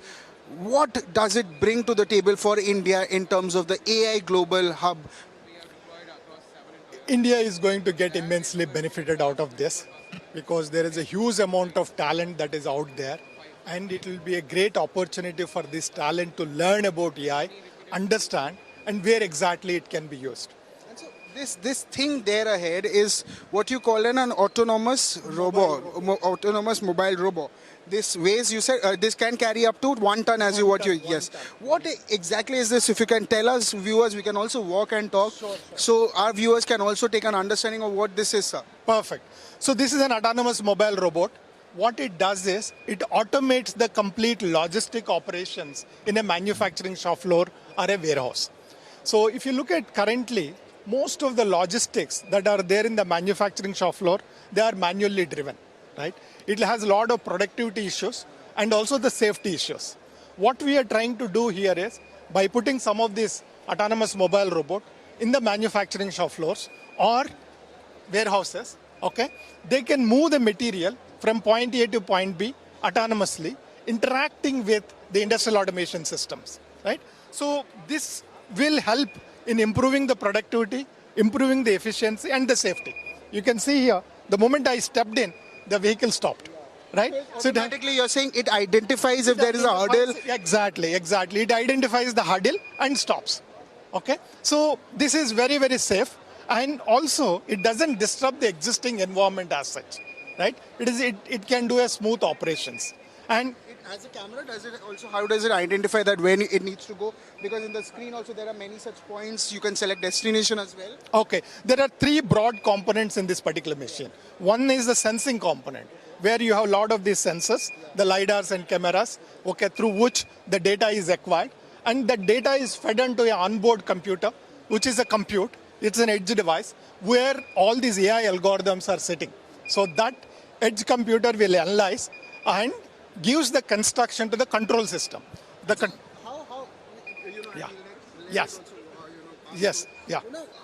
is the, how beneficial it will be in terms of the, industrial purpose that it is meant for, and how beneficial it will be for the people who, you said, where they are suffering from that productivity issue? It can reduce the cost of operations, help in improving the productivity, right? And also improves the efficiency and also improves the safety in the manufacturing shop floor. Because most of the things, what happens is this 24/7, if it has to move, there are a lot of breathing related issues, okay? So a lot of that result in some safety. Now with this autonomous, it is safe, 24/7 it can operate. In fact, one of our customer is moving 380 tons of material, in 24/7 operations, okay, using 7 of these particular machines. Thank you, Dr. Ravi, for speaking to us. So what you see is the autonomous mobile robot here that we tried to show you, and what it does is clearly, amazing. And this is, again, this talks about India, right? This talks about Make in India. The Prime Minister has been talking about Atmanirbhar Bharat, the Viksit Bharat 2047 mission that is a part of the Prime Minister's vision. And not only that, he has been vocaling about inclusive AI, physical AI, sovereign AI, and that is what he has got in store for the people who are facing productivity issue, who might have budget concern, and this is going to be a game changer in the industry. This is me, Brian Thomas, signing off with camera person Setu for NewsX. What a day to be in India, what a day to be in Delhi itself, because it's a jam-packed session that started in 2016 and will be lasting up to 21st itself. Again, a day of extension. The time has been extended because of the massive response the India AI Summit is getting. The Prime Minister has been vocaling about inclusive AI, sovereign AI, and even physical AI, and how AI and the human can work together, how it can reshape, refurbish, recalibrate jobs. And we are here with so much to show you. This is where we are. This is the AI cricket coach, and we'll show you what it is. There are two kind of booths that have been built here where you can come, you can practice your sessions here, and we are, we will be showing you. This is developed, again, made by Google here. And again, what you can do at this AI cricket coach is you can play, and this coach will determine of how well you play and how your shots can be identified itself. I have my colleague Tikam also, who is a reporter for Sunday Garden. He will be also helping us to show the entire demonstration that is there. Tikam, if you can just hold the mic for me, and while I can just do it. So what we need to do is we need to take the bat, and according to that we can show this entire process of that can be done. So can I just have the, so according to what you play, the shot will be designed in that way, and then you will be rated how well your shot has been played. So we'll see how it does. So Tikam, while we play, if you can just hold the mic for me, and let's see how well I can play or how well I score. You can keep the mic in front. So let's see how it works. I don't know if I will. So I think this is how you do. It's one ball, right? Or how many balls do we process? It's another. So again, it's a hit wicket again. So I think I was standing a bit behind. So is there any more ball, or I think it's out? So are we doing anything else? So yeah, again, like I showed you, thank you Tikam for helping me. So again, I think the first ball was better. The second was not at all good. It was a hit wicket. So according to that, you can see how the process is done. The camera is there. I'll request my camera person Setu to just show how it's done. The camera is here. So when you give a code here, so you can get a detailed analysis of how it is. And then you get a thank you here, and then you go out, you scan, and then that is how you get your entire process here. You get your rates, how well you were at this. So again, we'd like to show you again, we'll walk you through, and we'll try to have a understanding of what it can be done. So this is the QR there, we will be scanning, even though I played really bad. But still, I mean, the first ball was nice. So again, like I'll show you, the OTP was 3297. You have to submit your OTP. And this is the video of the shot. And you can also see, hey Brian, here's your shot analysis, AI cricket coach powered by Google Gemini. And you can view the image, download the way. The score is 88. Keep that, positive intent. Focus on clean contact is what has been stated, because again, the second ball was a hit wicket. But yes, I mean, there's so much to show you, right? I mean, there's so much that needs to be showcased, and we urge our viewers who are watching us on television to come out to experience this, what is in store. There's so much to see. You can see the queue here in two sides of on two way sides, one in left and right, so that you get an understanding of what you're missing out if you're watching this from your home. And there is so much to be showcased, so much to be seen, and this is our attempt to show you what we have in store, what India has in store here at the Impact AI Summit, and what an impact it is. This is me, Brian Thomas, signing off, camera person Setu for News. Well, NewsX is on ground zero, and we are covering the AI Impact Summit 2026. What you see on television right now, we are at the Geo stall, and what you see is the very immersive display of what Mahabharata looks like. This is the craft. This is how you craft the character of Mahabharata. You need to give an image prompt, and then you see a final prompt. What I'll request my camera person Setu to just show what we have in store. This is, you see Krishna here, and we need to this is the chakra that you need to press. And then what we can do is we can interact with the character here. We have to choose a language. So I choose English.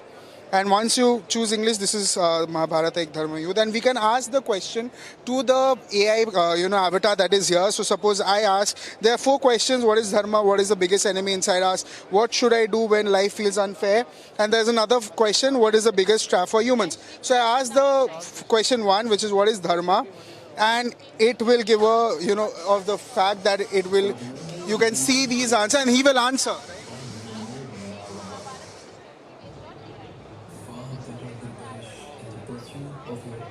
Soul's purpose.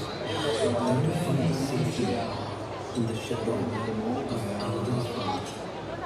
So like you said, like you just saw, that I asked a question here through this very prompt that is in front of me, and then you could see that Krishna himself answered, and there are two of these screens, and this is immersive. You see the characters of Mahabharata come in life of the AI avatars that have been created here. There are two of these that we are trying to show you. You can choose your characters. You can choose whatever the character you want, and also interact with the character. The avatar will answer your questions, and there are such many, halls, booths that are here, these immersive halls, and this is our attempt to show everything we can from our end, and to us also. We urge the viewers to come here, experience this in person, and see what India has got here at the AI Impact Summit. This is me, Brian Andy Thomas, signing off, camera person Setu for NewsX, Delhi.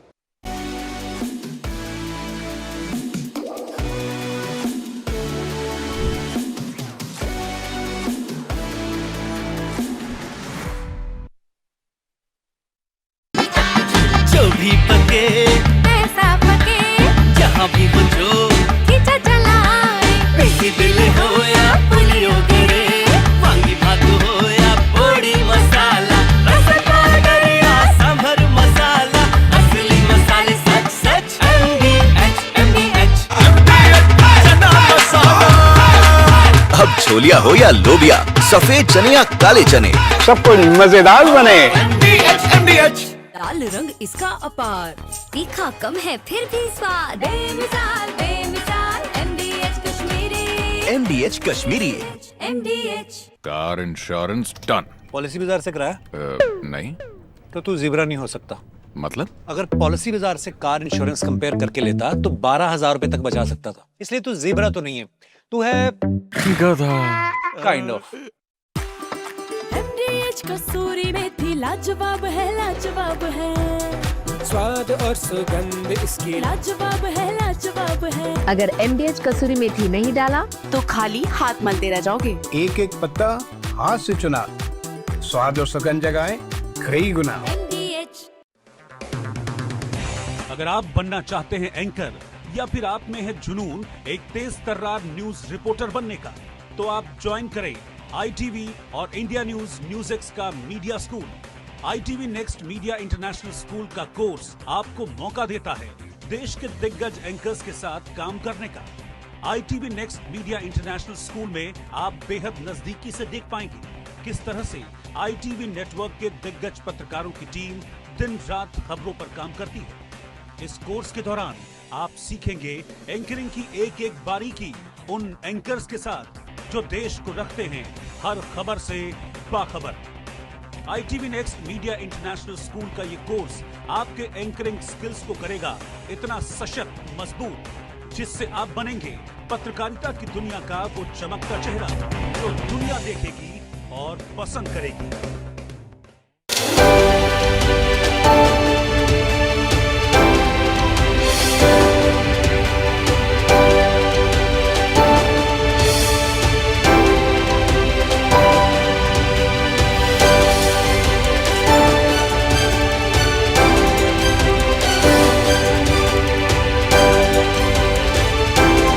India and US signed Pax Silica Declaration, coalition that will define the 21st century economic order, reduces heavy dependence on China for rare earths, building a secure ecosystem for critical minerals and artificial intelligence. As Pax Silica entry marks strategic shift in AI and semicon.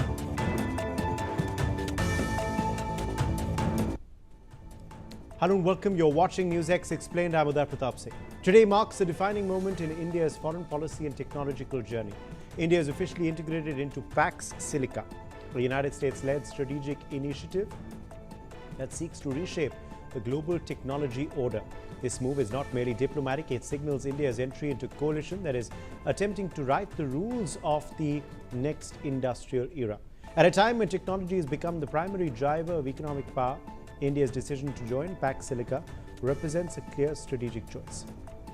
New Delhi is aligning itself with a group of partners to shape the future of semiconductors, artificial intelligence, data infrastructure, and critical minerals. It is a signal that India is preparing for a world where geopolitics is increasingly defined by who controls silicon, compute, and knowledge flows. This development also comes after a phase of trade frictions and policy disagreements between India and the United States. By joining Pax Silica, India is indicating its willingness to move beyond short-term disputes and participate in building the foundational technologies that will define global economic power for decades to come. Pax Silica was formally launched in December 2025 during a high-level summit in Washington. Described as a roadmap for an innovation-driven global economy, the initiative is built on a shared commitment to secure and strengthen the entire technology value chain. This includes everything from raw earth materials used in hardware manufacturing to the advanced software architectures that power artificial intelligence. Unlike traditional trade blocs or military alliances, Pax Silica is designed around technological trust. Its founding declaration calls for coordination across supply chains, standard setting, investment flows, and policy frameworks, with the aim of creating a stable and resilient global tech ecosystem.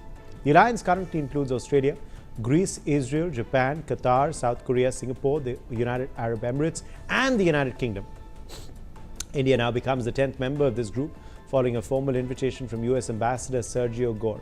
India's inclusion is strategic as it brings scale, engineering capability, and a large emerging market into the framework.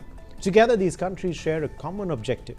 They seek to build a durable technological order that reduces risk, limits coercive dependence, and promotes mutual prosperity.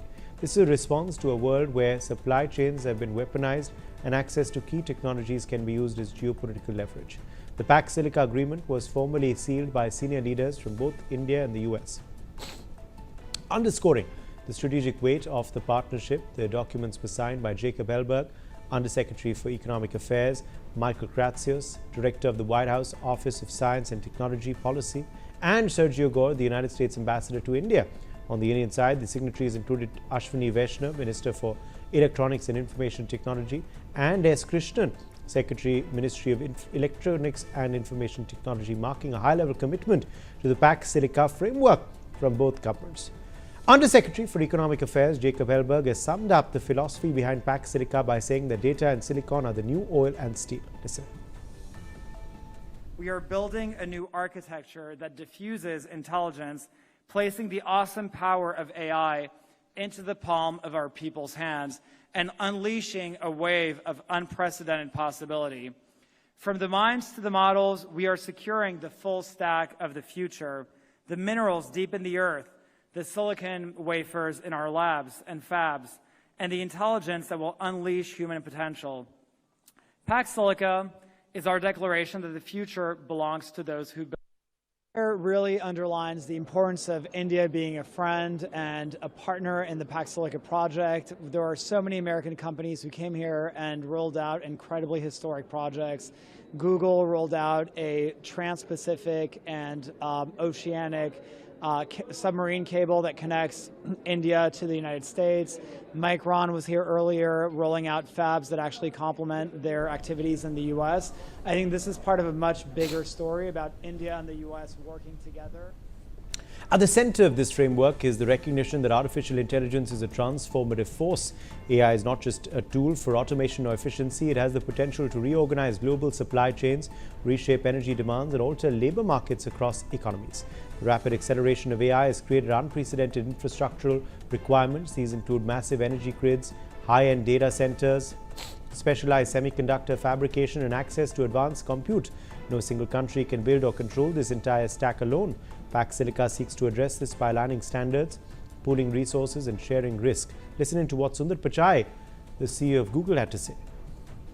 Pax Silica focuses on making sure that the supply chains are safe and secure and encourages greater commercial partnerships across key technologies.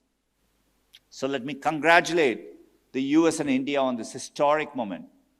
Alongside the recent trade agreement, this will lay a strong foundation for a robust US-India tech partnership for many years to come. A key objective of the Pax Silica framework is the reduction of coercive dependence in recent years. The world has seen how control over key materials or technologies can be used to exert political pressure.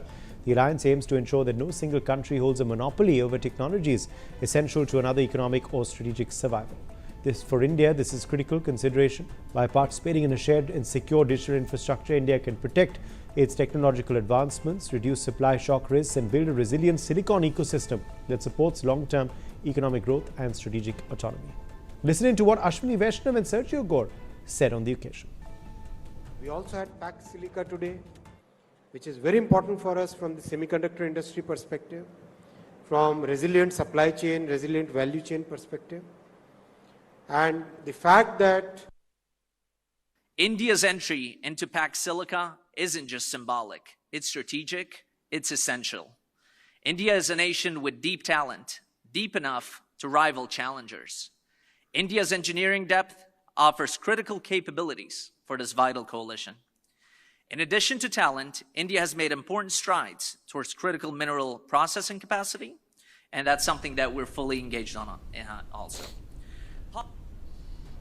The economic implications of India's entry into Pax Silica are already being reflected in market analysis. Stock market experts believe that the move will have a positive long-term impact on Indian equities. The initiative is expected to strengthen AI and semiconductor supply chains while also countering Chinese dominance in these strategic sectors. Companies such as GMDC, Nalco, Dixon Technologies, Mahindra & Mahindra, Bajaj Auto, Bharat Forge and Gokuldas Exports are amongst those expected to gain from this New Delhi-Washington alignment. While the immediate GDP impact may be limited over a 5 to 10 year period, the partnership could increase manufacturing's share in GDP, strengthen exports, stabilize the currency and enhance strategic technological autonomy. As part of this broader vision, India and the United States have also announced a joint statement on the AI Opportunity Partnership. This initiative aims to promote pro-innovation regulatory frameworks, strengthen the physical AI stack and advance free enterprise. Ultimately, India's entry into Pax Silica is all about securing a place at the table where the future of technology, economic power and global governance is being shaped. As silicon and data become the currency of the modern world, this alliance represents a bet that trusted partnership, not fragmentation, will define the next phase of global growth. For India, the real test now lies in execution. How effectively it can leverage this moment to build capacity, create jobs and shape the AI-driven world on its own terms will determine whether Pax Silica becomes a strategic turning point or just another diplomatic milestone. India and US signed Pax Silica Declaration, coalition that will define the 21st century economic order, reduces heavy dependence on China for rare earths, building a secure ecosystem for critical minerals and artificial intelligence. As Pax Silica entry marks strategic shift in AI and semicon.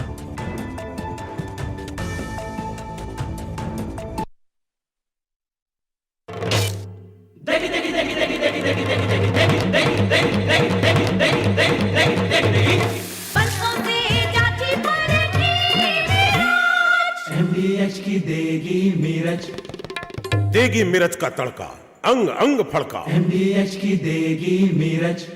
दादी के हाथों का जादू और खुशबू से महकता घर।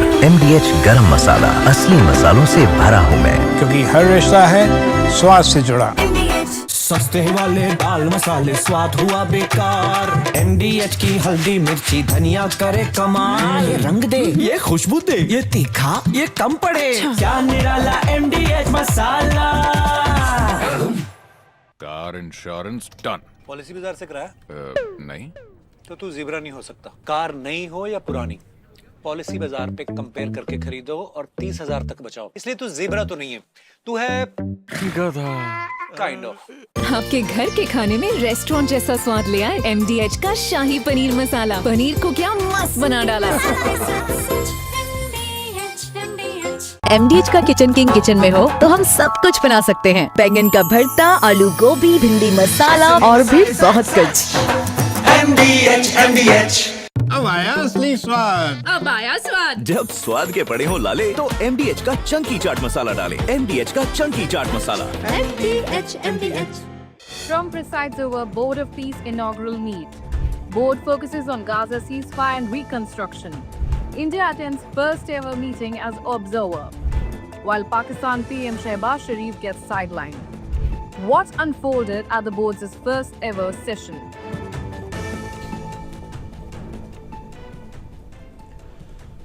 Hello and welcome to another episode of NewsX Explained. I'm Uday Pratap Singh. Today we are turning our attention to one of the most talked about global diplomatic events, the inaugural meeting of US President Donald Trump-led Board of Peace Initiative.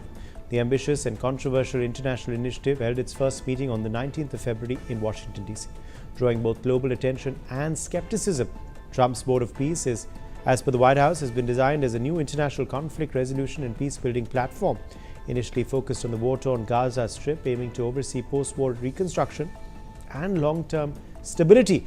However, it is also now being presented by Trump as a broader mechanism that he wishes to utilize to tackle other international hotspots. Trump has gone so far as to position it as a potential counterweight to the United Nations system.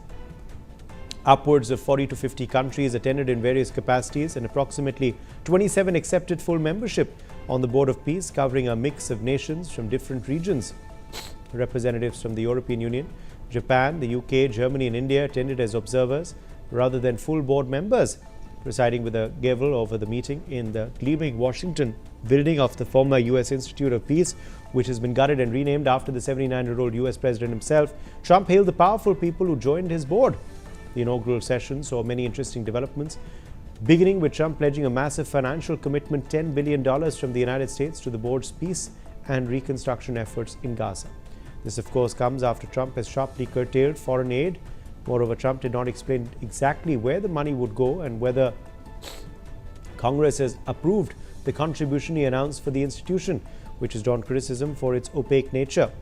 Other countries, particularly from West and Central Asia, including Saudi Arabia, the UAE, Bahrain, Morocco, Qatar, Uzbekistan, Azerbaijan, Kuwait and Kazakhstan also pledged billions more in contributions. The nations raised $7 billion as initial down payment for Gaza reconstruction. Meanwhile, Egypt has offered to continue its efforts to train Palestinian police personnel in order to maintain security. The agenda focused on Gaza as well, combining formal pledges, planning for an international stabilization force and police training, and discussions on reconstruction and governance in Gaza. With the second phase of the plan following the ceasefire, calling for the disarmament of Hamas, troop has pledged to form a big part of the board's first session. In a first for an Arab country, Morocco announced it was ready to send police as well as officers to the nascent International Stabilization Force. The force's American commander, Major General Jasper Jeffers, said that Albania, Indonesia, Kazakhstan and Kosovo were also sending troops, and announced that an Indonesian officer would serve as his deputy. Indonesia earlier said it was ready to send 8,000 troops, nearly half of the 20,000 sought. This led to Trump hailing Indonesian President Prabowo Subianto, who attended, calling the former military officer accused of human rights abuses in East Timor a tough cookie. Nikolai Mladenov, a veteran Bulgarian diplomat named High Representative for Gaza by the United States, also announced the beginning of recruitment for a post-Hamas police force in Gaza and said 2,000 people had applied in the first hours. Let's focus on the notable events at the gathering that involved the subcontinent. Firstly, India's cautious engagement. India chose to send an observer for the inaugural session, stopping short of full membership.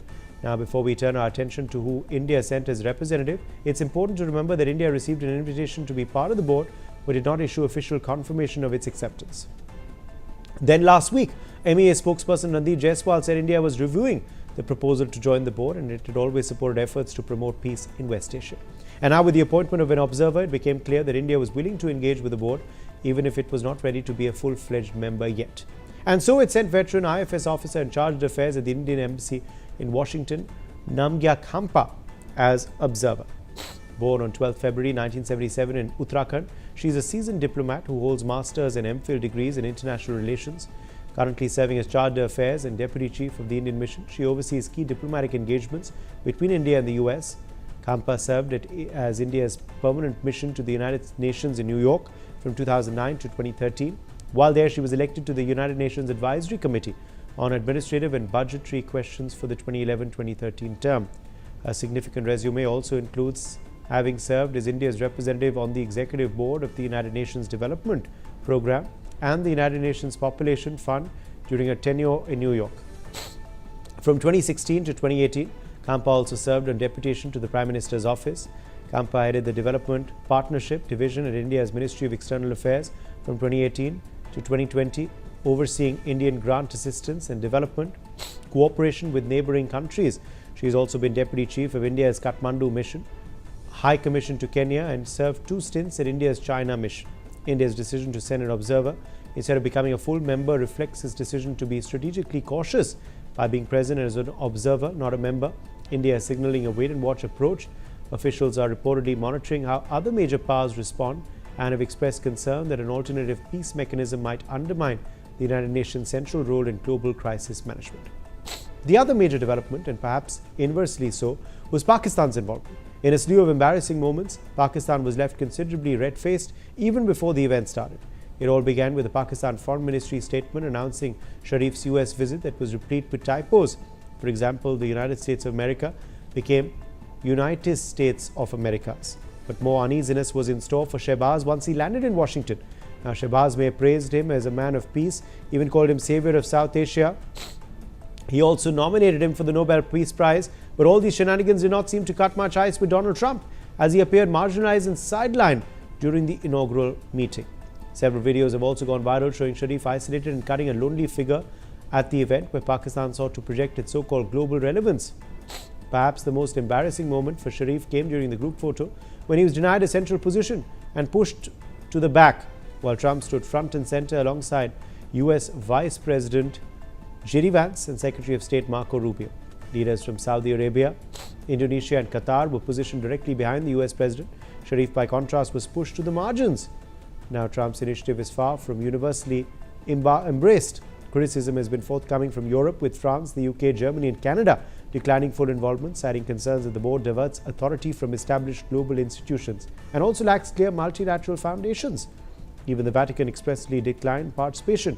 Secondly, questions have also been raised on no Palestinian representation at a time when the reconstruction and political future of Gaza remain deeply contested topics. This exclusion has particularly raised eyebrows. And then, of course, comes the Trump rhetoric. Trump used the platform to reiterate past claims about his diplomatic role, including controversial and widely disputed assertions about brokering peace between India and Pakistan and ending conflicts with his tariff strategies. Many observers characterize parts of his address as politically charged and self-promotional, blending diplomacy with domestic narratives. So what does this inaugural meeting of the Board of Peace really tell us? Well, first, this is classic Donald Trump. Bold, disruptive, headline-driven diplomacy. A $10 billion pledge, a new global platform, and a clear message that he intends to reshape how peace processes are structured, even if it means bypassing traditional institutions like the UN. Second, the global response shows caution.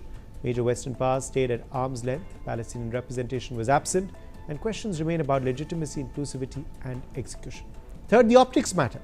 India sent an observer, Namgya Si Khampa, signaling engagement but not endorsement. It's a calibrated move. Watch, assess, and keep diplomatic flexibility.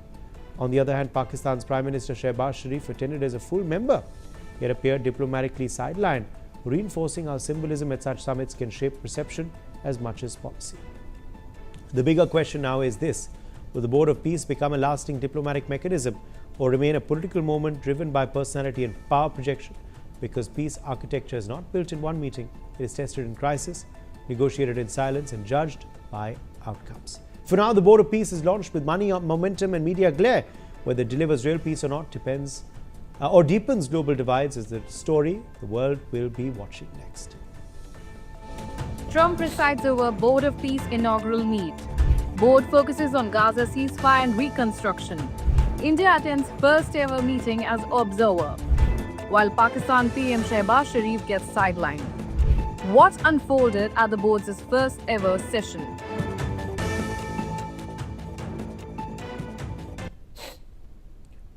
Welcome back. You're watching NewsX. Pakistan has violated the ceasefire along the LOC in Kupwara district of North Kashmir. According to officials, the ceasefire violation took place around noon at the Tutmar Gali and the Nogam sector of Kupwara. Posts from across the LOC opened fire with small arms on Indian positions. The firing continued for some time before subsiding. They said, adding that there was no loss of life or injury in the incident. The latest violation comes a day after the Indian Army foiled a major infiltration attempt in the Sundarbani sector of Rajouri along the LOC. Security forces are maintaining heightened vigil along the LOC in view of the recent developments. Ajay Chandiyal joins us for more on this story. Ajay, what can you tell us about what has transpired along the LOC? Yes, it was already expected that Pakistan, will try to disturb peace in Jammu and Kashmir, and for that purpose, Pakistan could try pushing the terrorists from across the LOC area of Jammu and Kashmir.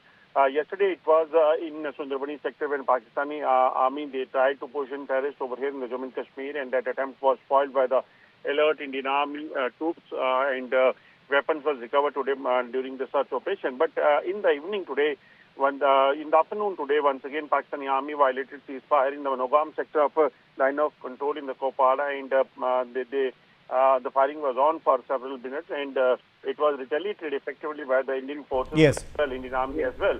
And Indian army was already on the alert because there are apprehension that number of terrorists those who are waiting across the line of control, they will try to infiltrate to this side, and there are apprehension that terrorists basically want to cross over here into the Jammu and Kashmir to carry out major attacks.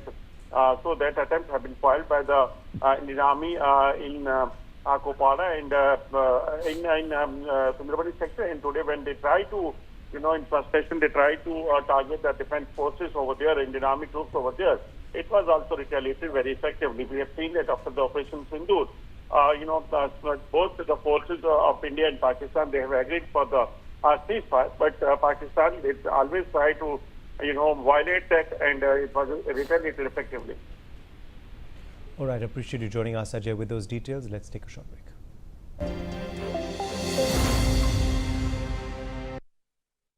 Car insurance done. Policy बाजार से कराया? नहीं। तो तू zebra नहीं हो सकता। मतलब? अगर पॉलिसी बाजार से कार इंश्योरेंस कंपेयर करके लेता तो 12,000 रुपए तक बचा सकता था। इसलिए तू ज़ीब्रा तो नहीं है, तू है गधा। Kind of. अगर आप बनना चाहते हैं एंकर या फिर आप में है जुनून एक तेज तर्रार न्यूज रिपोर्टर बनने का, तो आप ज्वाइन करें ITV और इंडिया NewsX का media school. ITV next media international school का कोर्स आपको मौका देता है देश के दिग्गज एंकर्स के साथ काम करने का। ITV next media international school में आप बेहद नजदीकी से देख पाएंगे किस तरह से ITV नेटवर्क के दिग्गज पत्रकारों की टीम दिन रात खबरों पर काम करती है। इस कोर्स के दौरान आप सीखेंगे एंकरिंग की एक एक बारीकी उन एंकर्स के साथ जो देश को रखते हैं हर खबर से बाखबर। ITV next media international school का ये कोर्स आपके एंकरिंग स्किल्स को करेगा इतना सशक्त, मजबूत, जिससे आप बनेंगे पत्रकारिता की दुनिया का वो चमकता चेहरा जो दुनिया देखेगी और पसंद करेगी। Car insurance done. पॉलिसी बाजार से कराया? नहीं। तो तू ज़ीब्रा नहीं हो सकता। कार नई हो या पुरानी, पॉलिसी बाजार पे कंपेयर करके खरीदो और 30,000 तक बचाओ। इसलिए तू ज़ीब्रा तो नहीं है, तू है गधा। Kind of.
Welcome back. You're watching NewsX. I'm Uday Pratap Singh. The Baluch Liberation Army has released a video purportedly showing 7 Pakistani army personnel it claims to have captured recently, directly challenging reported denials by the Pakistani military establishment that the men are its soldiers.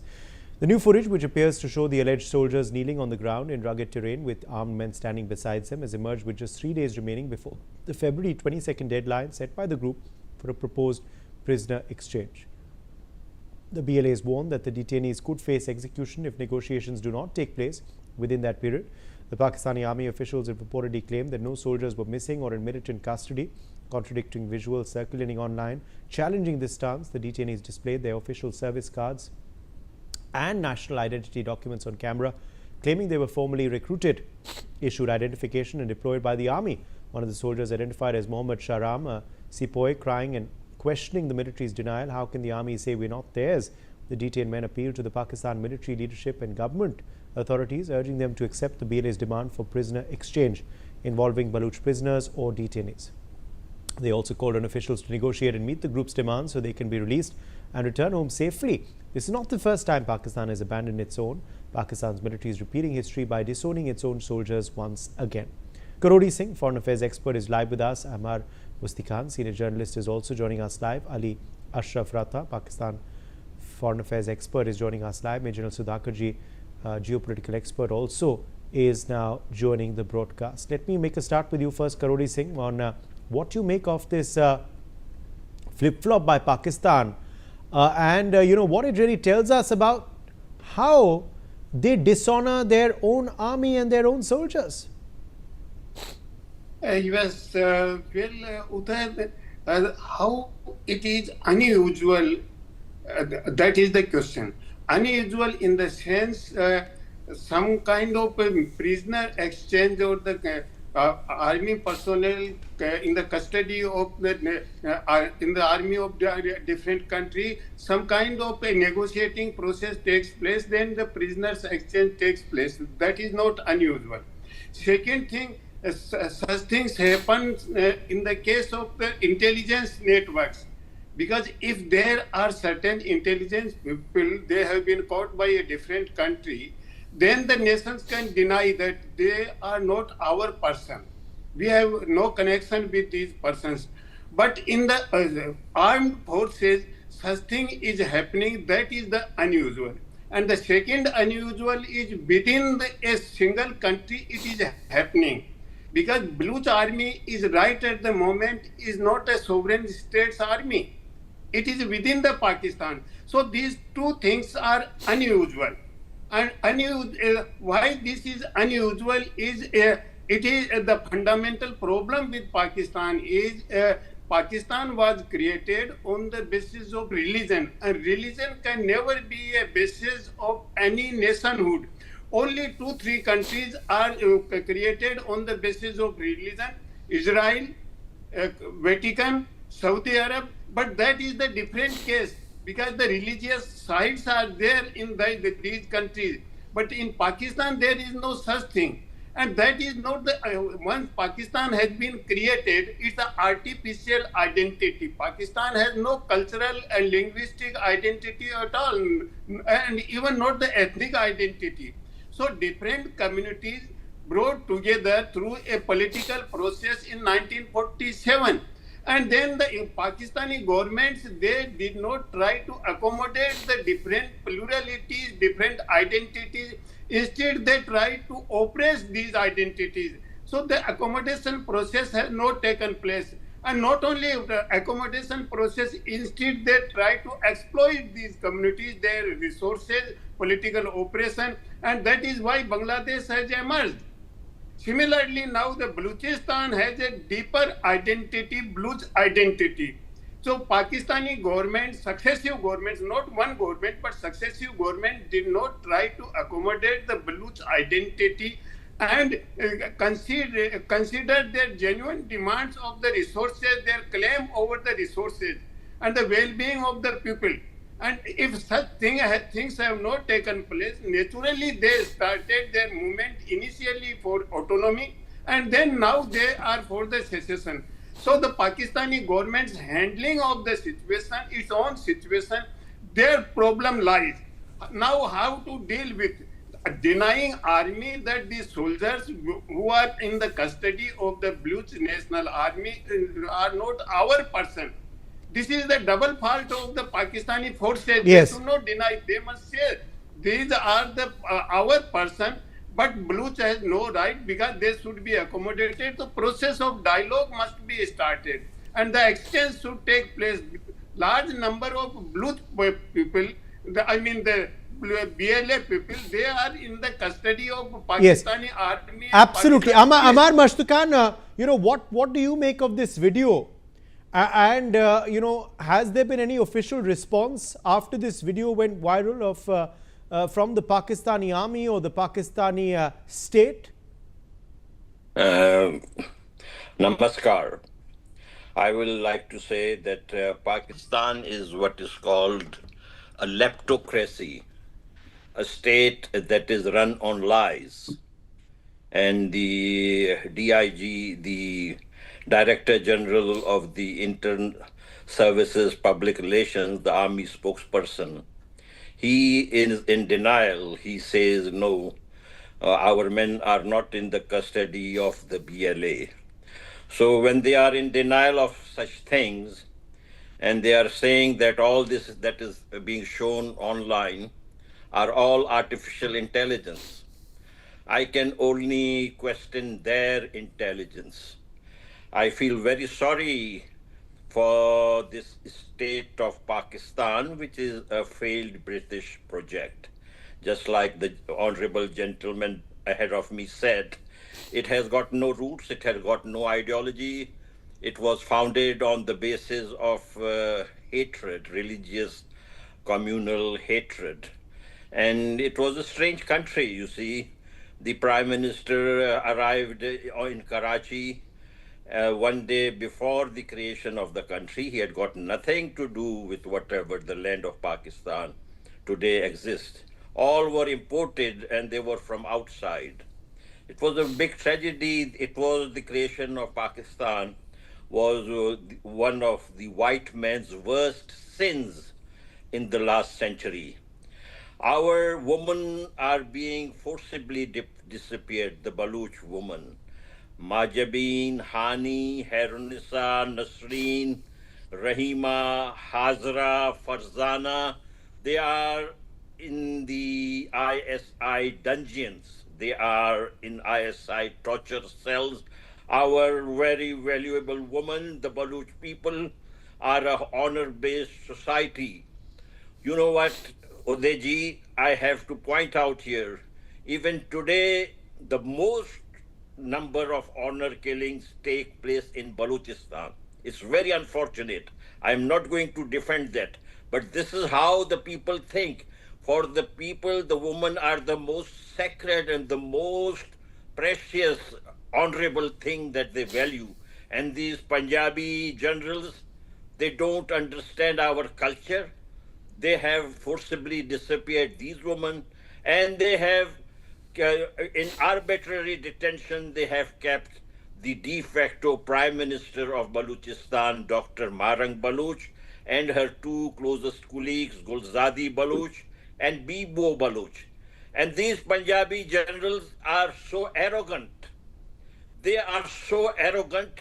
They are being pumped up by one of the worst, most corrupt presidents in US history, Mr. Trump. Mr. Trump is calling this guy very courageous, very brave, and God knows what. He's lionizing a terrorist general. As you know, this Asim Munir was 100% involved in the Pulwana attacks that took precious lives of Indians, and also in the Pahalgam attacks. And these white people, they have two standards. When it comes to their own thing, they will then cry. But when it comes to India, when it comes to the Baloch people, when it comes to Afghans, this Pakistan military is doing with all of us. They are doing this terrorism against all of us. You see, it's not just Baloch. They also go and do terrorism against the bigger neighbor like India, against Afghans.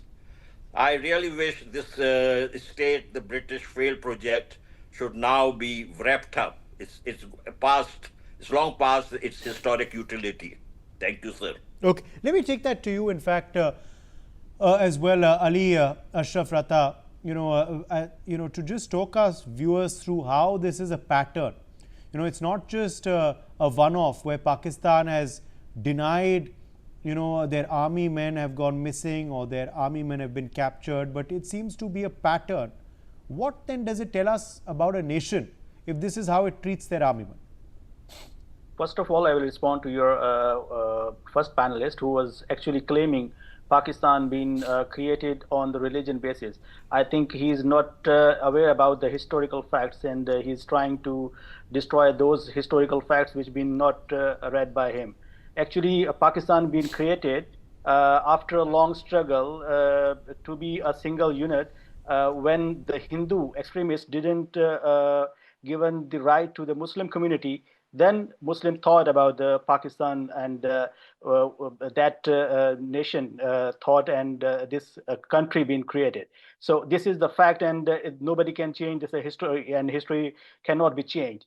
And the second thing, the video that you are talking about, that is clearly it's a 21st century and a technology era where how you can claim an AI created video to be a real video. So I think it's really unfortunate to claim such things on a media without any clue and any truth in that. The second thing, I'll respond to Amar Khan for what he was saying about the missing persons. Yes, I am with the people who are innocent and they are missing. I am always I raise voice even for them. But the people who are BLA and TTP, according to the facts, these both are Indian assets deployed in Pakistan, and they are continuously terrorizing the nation. They are killing innocent people from Sindh, from Punjab, from even Baloch. This is now peddling of lies. This is now peddling of lies, Ali, which we must intervene and stop. On a responsible platform, you cannot propagate complete mistruths. You have to back them up with facts. But Ali, let me come back to the question that I asked you at the beginning. Are these your soldiers in the video? Are these Pakistani army soldiers in the video or not? No, these are not. They are AI generated soldiers. What a joke. What a joke, because this is something that's happened earlier as well. Pakistan, it seems, unfortunately, has no respect for its army men. And if a country does not have respect for its army men, what does that tell us about a country? I'm not aware about what is your expertise on that, but I'm PhD in AI, dear Mister. I know what AI is. It's an AI generated video. I can give you detail on that, but I think it's not a topic I want to answer in this short time to the other panelists and you as well. They were lying and you were not disturbing them, and now in my turn, I'm intervening because you are merely making allegations without backing them up with facts. It's very convenient to say something is doctored, something is AI generated, but it's happened before as well. Before too, multiple times, whenever whenever you have a war with India, or whenever something like Operation Sindoor happens, you propagate mistruths. So this is a pattern in Pakistan. It's nothing new. Major General Sudhakarji, what do you make of what Ali Rata has said on the broadcast? This brazen denial by Pakistan of this BLA video, and have their lies been caught by what we've seen in this video footage again? If you will not accept the truth, then Ali, I will come back to you. I will come back to you. Let's give everyone a chance. Let's give everyone a chance to speak. Let's give everyone a chance to speak. Major Sudhakarji, the floor is yours. Good evening, Uday. Thank you for inviting me for your show. My compliments to very distinguished co-panelists, particularly from the Mr. Rata, Ashraf Rata from Pakistan. Wish him all the very best. And nobody is contesting anybody, NewsX or any other channel in India. We welcome our guests to give their perspective. If there is any element of truth in what they are saying, well, so be it. But as per my analysis, I have been a student of geopolitics, international relations. I have dealt with immediate neighborhood when I was in service. I keep constantly in touch. I may not be a PhD in artificial intelligence, but I am PhD in soldiering. So when a soldier joins the dots, what emerges is that Pakistan as a state has been surviving on the very doctrine of deniability. Right from the inception, the birth of Pakistan, this is my reading, so I don't want to, without meaning to contradict anybody, just allow me to give you a couple of points. When it came to 47, 48, or without diverting the main topic, when you come to the instrument of the accession, despite the standstill agreement which Balochistan, the king of Kalat, as per I am a student of history also, king of Kalat at gunpoint in presence of Jinnah, he was made to sign a document while just couple of months back, 15th August 1947, he is the one who had announced to the world about independence status of Balochistan. They had two bicameral system of parliament. The people had actually exercised their mandate. They had gone in for electing their representatives, and they had a flag, national flag. And this happened 15th August 1947, and by 24th March, if I respect my memory, 1948, you find this thing going on to the constitutional integration. Balochistan was constitutionally integrated. It was declared, I suppose, on 30th. Formally, it was accepted as an integral part. So it goes. What am I trying to highlight? I'm trying to highlight is that despite all dots joining, which is indicative of a truth, the history cannot be altered, geography cannot be altered. You may change it once, twice. Look at Kargil, what happened? Despite the denial that Pakistan kept on saying that it is the Mujahids who are there in Kargil, who are contesting or fighting against the Indian army.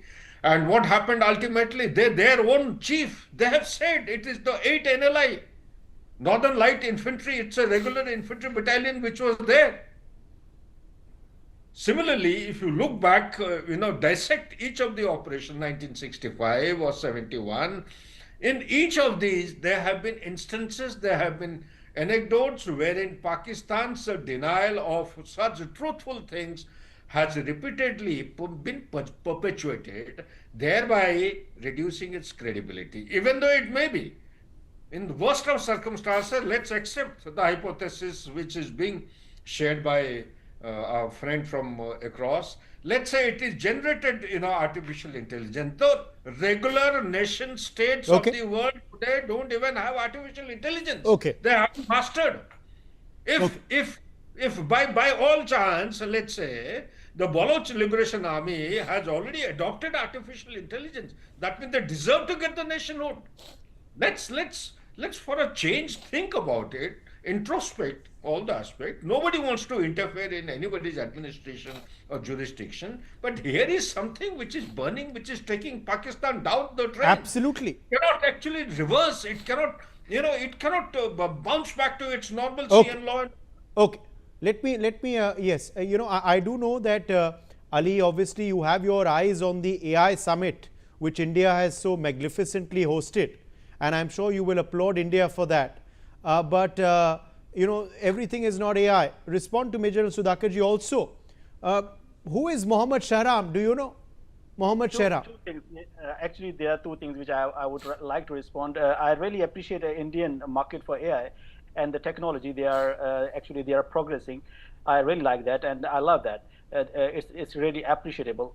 But the logic Major was telling, if BLA, a terrorist organization, is using AI, they deserve a state. That means I'm a PhD in AI and I should be a Prime Minister of India. So is it okay with you?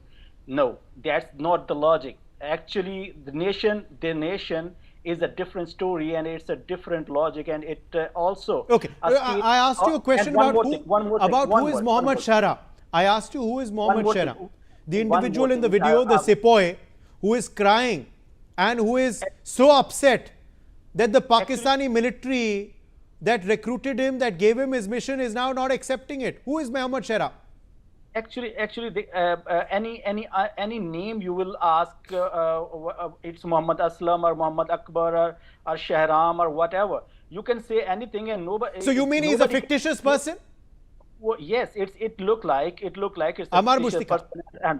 And one more thing, Major asked about how the Prince of Cloth been signed the agreement on gunpoint. That means it's not a Gujarat, Major, where you did the same. You actually forcefully inherit that state. We are Amar not like Mustika. that. Amar Mustika. Amar Mustika. Thank you. You see, it is ridiculous. Whatever the gentleman from Pakistan is saying, extremely ridiculous.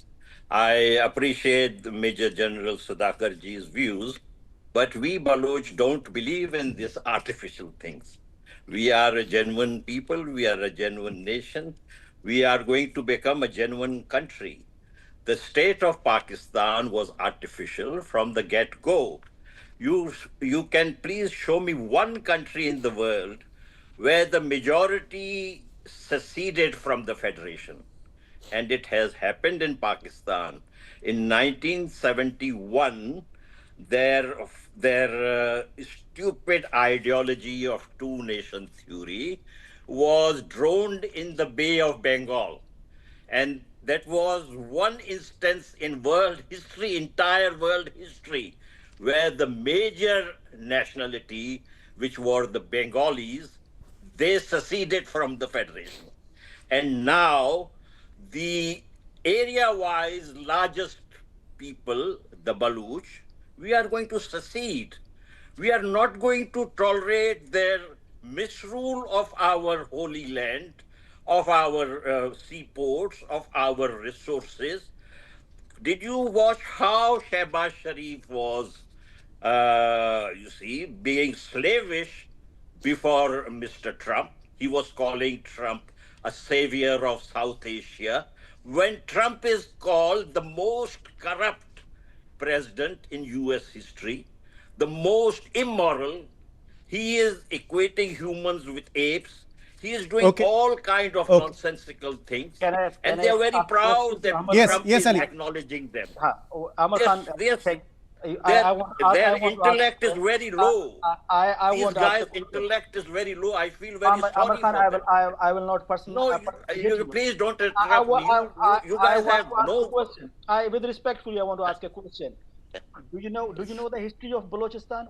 What is Balochistan? What do you know? What do you mean? No, you know it. No, you don't know. You don't know the history of it. What can I say now? What is Balochistan? You know?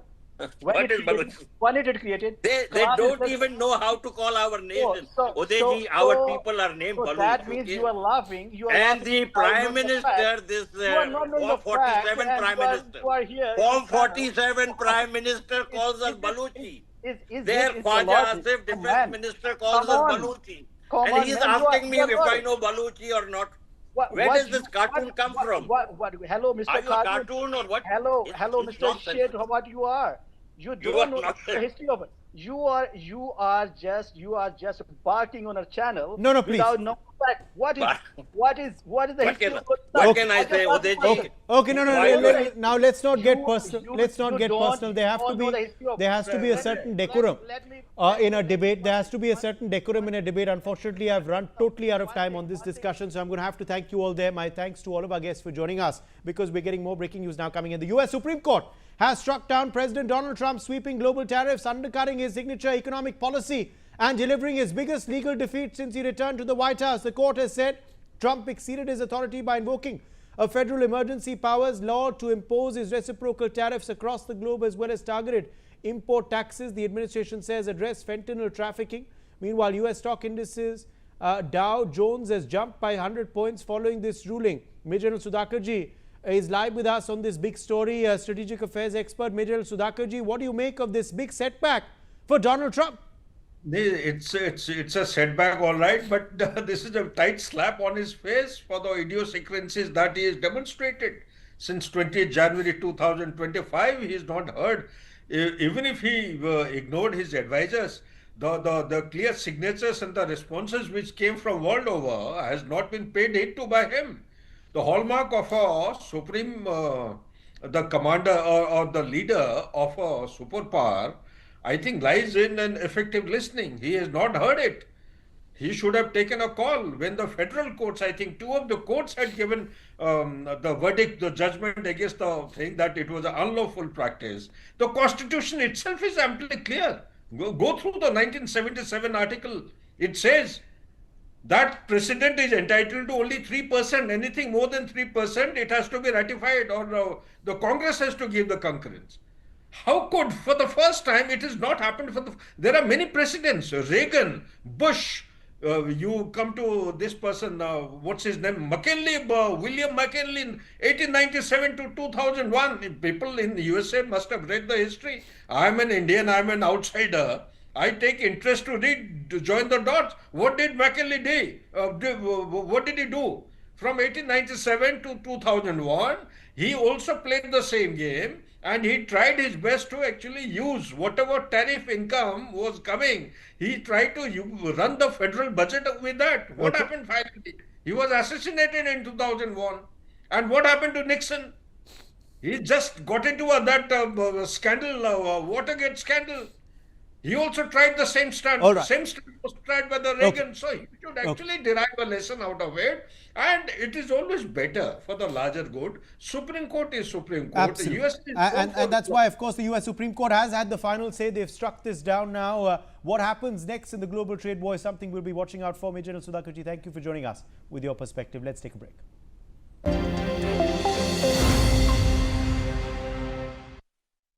आपके घर के खाने में restaurant जैसा स्वाद ले आए MDH का शाही पनीर मसाला। पनीर को क्या मस्त बना डाला। अब आया असली स्वाद। अब आया स्वाद। जब स्वाद के पड़े हो लाले तो MDH का चंकी चाट मसाला डालें। MDH का Chunky chaat masala. MDH। Car insurance done. Policy बाजार से कराया? नहीं। तो तू ज़ीब्रा नहीं हो सकता।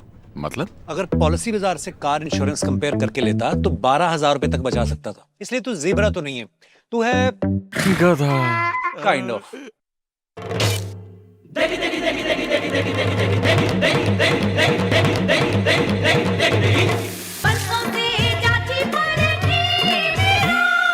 MDH की देगी मिर्च, देगी मिर्च का तड़का, अंग अंग फड़का। MDH की देगी मिर्च। अब छोलिया हो या लोबिया, सफेद चने या काले चने, सब कुछ मजेदार बने। MDH।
Hello and welcome. You're watching NewsX. I'm Uday Pratap Singh. United States President Donald Trump has said he will decide within the next 10 days whether the United States reaches a nuclear agreement with Iran or moves towards military action. Speaking in Washington, Trump warned if a meaningful deal is not achieved, bad things will happen, making it clear the US will never allow Tehran to obtain a nuclear weapon.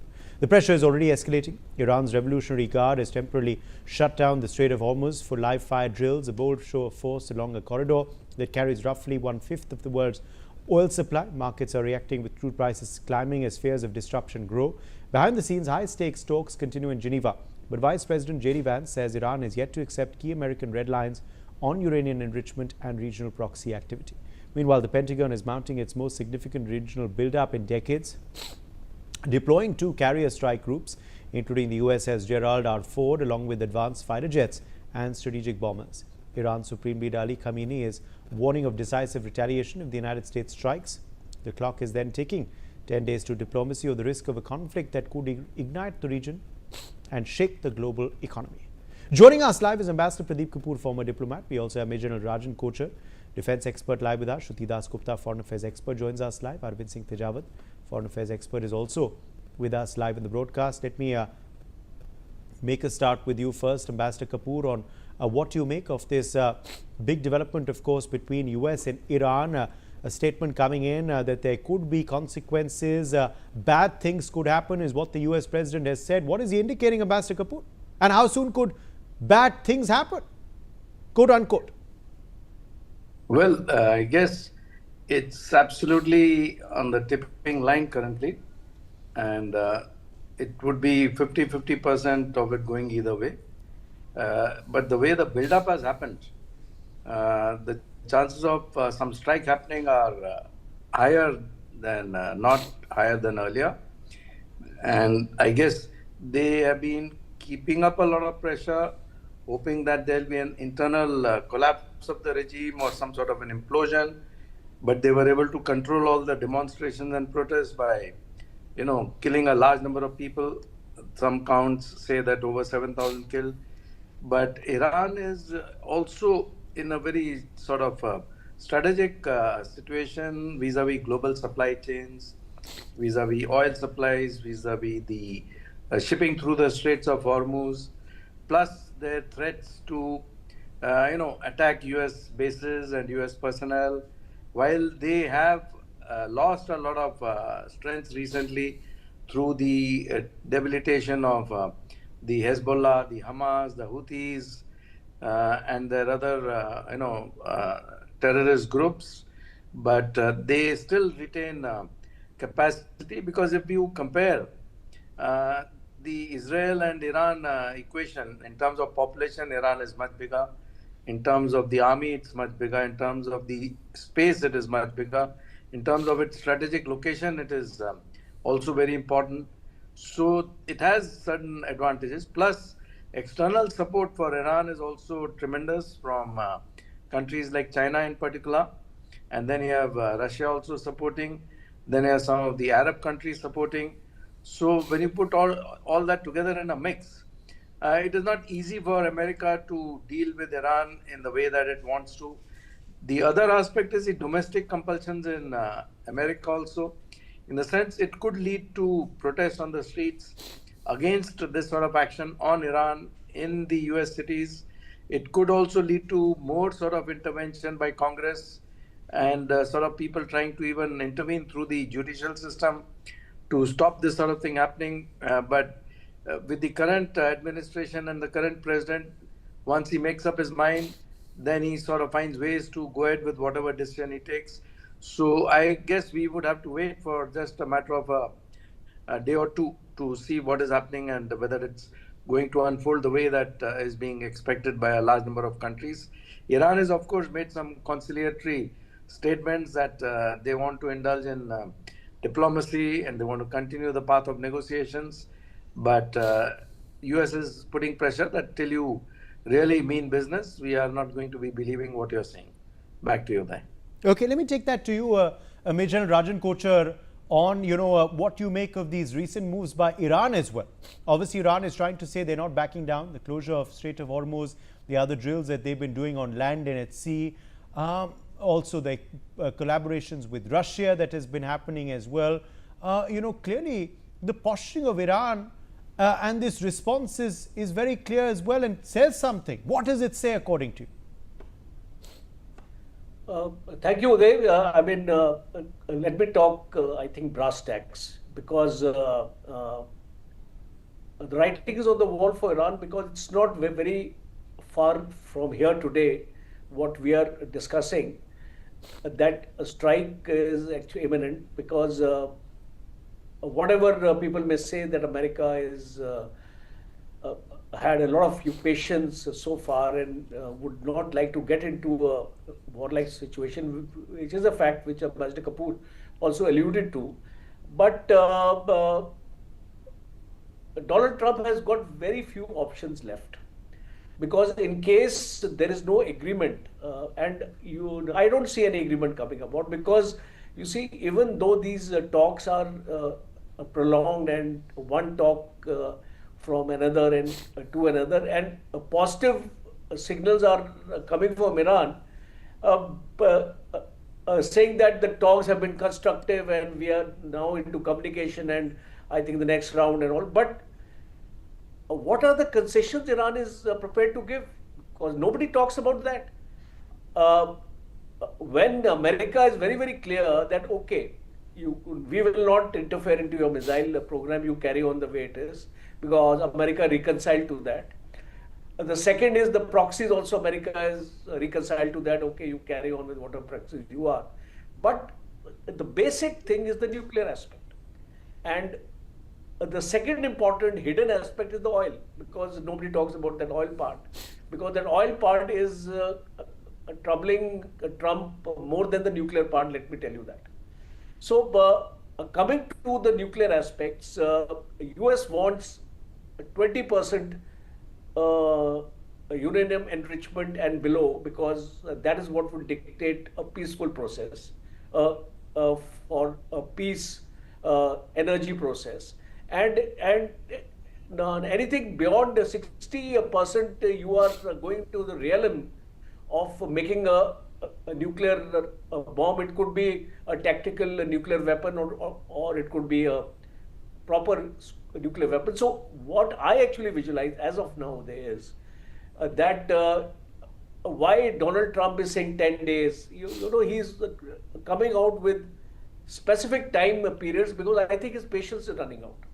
And there is a tremendous pressure, because being a military man, I can understand if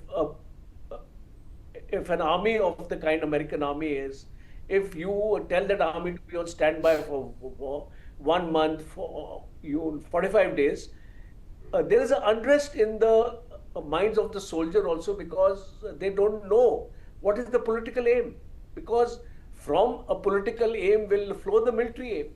So once you have defined the political aim, then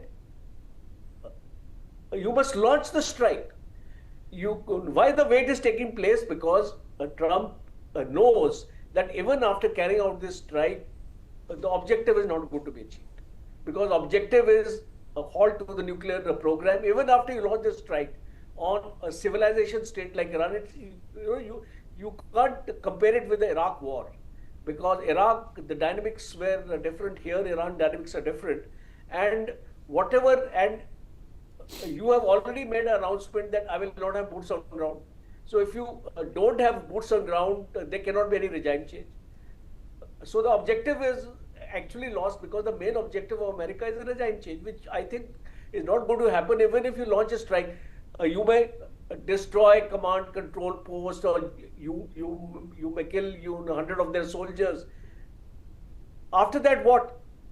The Iranian force remains intact, maybe degraded by some 30%, 40%, but the objective is not achieved. So that's why Trump is reluctant to start this campaign of war, because once you start this war, you and me sitting here will never be able to predict that when this will end.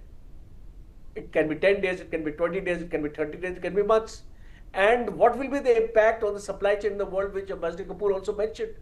Because the Strait of Hormuz, 20% of oil is flowing from here, and it is going to impact America also, because this oil goes to America also. So all this supply chain factor is also there. So I would like to conclude Uday by saying that 10 days, what Trump has actually mentioned, we need to watch that period, because last time in the 12-day war, Trump did not wait for the talks to finish also. He had launched the attack even when Iran and the US were talking to each other. So Don't be surprised that if Trump does not wait for 10 days and on the 7th day he launches the strike. Thank you, Uday. Okay, let me take that to you as well, Shruti Dasgupta, because the deadline, of course, is nearing. The US President has been reiterating it, the Vice President has been reiterating it, so have the other top US officials. As we get closer and closer to the deadline, what is brewing, Shruti Dasgupta? What can be inferred from the various statements we've heard from all quarters in the last 24 hours? Well, let's look at what they did first. Iran went to UN and asked for protection because as a UN is a peacekeeping organization, it should have been the first to react to any kind of military pressure on one nation through the other. But instead of coming out and trying to mitigate in this particular problem, the reaction from UN was asking about what happened to, now I don't think this would be the true figure, but the figures that are out, 36,000 to 40,000 people that were impacted by either by killing or imprisonment during the protests that have happened. So they're asking human rights questions there. Then the UNICEF has asked Iran to come out and release all the children that were detained during those protests. So these particular statements coming out from UN shows that there can be no succor that could be had from neutral organizations in the UN, like the UN, for Iran. It also shows that most of the world's power brokers are in favor of whatever action US is going to take. They are going to side with USA, even if they choose to do a limited military strike on Iran, which is where this is supposed to be headed. Not a full-out war, although the prep looks like a full-out war that could lead to multi-day level of wars. But right now, the expectation is of a limited shock and awe level of exercise that the US would be prepared to protect against as well as attack in. Beyond that, what has Norway done? Norway has pulled out all their has relocated their military personnel. Germany has pulled out people who were not in critical positions there. When these powers start moving out of the Middle East, you can see that they also feel that the negotiations are on shaky grounds and war is imminent, whether we believe it or not. Iran would like to say that I believe their foreign minister has come out and said that within 2 to 3 days I will be presenting a proposal. The nuclear deal proposal is ready. It only needs a go-to from my superiors, and then I can present it to the US negotiating team there. So he said 2 to 3 days. That does show that they understand the gravity of what Trump, the 10-day ultimatum hit by Trump, because they understand that he made, the last time he gave a timeline was in Venezuela, and he hit Venezuela in the way in a shock and awe fashion again. So they understand that he may not all be just a hot ball of gas. He has the intent, if he chooses to go in for a military confrontation. So they understand all these things, and that is why this particular action has come out. But an Iranian lawmaker has made a statement which puts me on the back foot. They have said that the negotiating team, if they are able to delay war, they are doing a superb job. This particular statement can mean two things, that if they can delay war and negotiate, or delay war till Iran is also in a better capability to react to any military aggression that US tends to pose to Iran currently. So this statement has elements of Iranian aggression hidden within it, and for me it is an indication that Iran is also pretty much aware that this may not end at the negotiating table, and there will be some sort of gunfire, some sort of exchange of military might happening, because such a huge build-up, if Trump withdraws it, it is going to weaken his geopolitical position as a person without actually having to, it's a very expensive war for Trump without having fired a single bullet. Just the presence of those two armadas there is extremely expensive for USA. So without actually getting the muscle flex moment like it did in Venezuela attacks, without that he would not be able to justify it to his voters. They would certainly feel cheated. Why did he need to do this if he was going to bend at the negotiating table? So let me get in Arvind Singh Tejawat as well. Arvind Singh Tejawat, the limited military strike, sanctions, all-out conflict, what are we staring at perhaps in the next 48 to 72 hours? I suppose that what the coaches are, my previous speaker said, that it's not the nuclear reactors, it's the oil that the United States is doing all the things and making a complete game plan. So I suppose it's not a reactors. And what exactly the United States logic? The United States is saying that he's willing to means bombardment on Iran because the United States is having a fear that maybe in coming future the Iran by its atomic weapons willing to kill our people. So that's why they are willing to kill the Iranians in advance. So I think it's not justified at all. And so in that way, actually, they are just willing to be a superpower all along. So that's the only reason I suppose that the United States is willing to bombardment on Iran. But once they'll come on a ground, I suppose it will be very difficult and tough situations for them to handle all the things. So I think that's why even the United States and the policymakers are afraid of it. And at the same time, the Iran is willing to buy a time. Uday Sahab, over to you. But why is a deal, Ambassador Kapoor, in your opinion, not been struck as yet? What has been preventing a deal despite, beg your pardon, negotiations happening at neutral venues and of course between neutral mediators? Why has a deal not been able to be struck between the two? Sorry, thank you. Iran is not an easy country to negotiate with, and they can sort of drag on the negotiations, as we have seen earlier. So Trump is trying to put sort of immense pressure, which will finally make them, crack up. Either they'll sign the deal and then have to give up nuclear weapons in a verifiable manner, or they will keep on dragging and then they'll be attacked. So from the Indian perspective, we have to look at it, Uday. At the UN, the voting pattern on resolutions on Kashmir, for example, Iran has never voted in favor of India.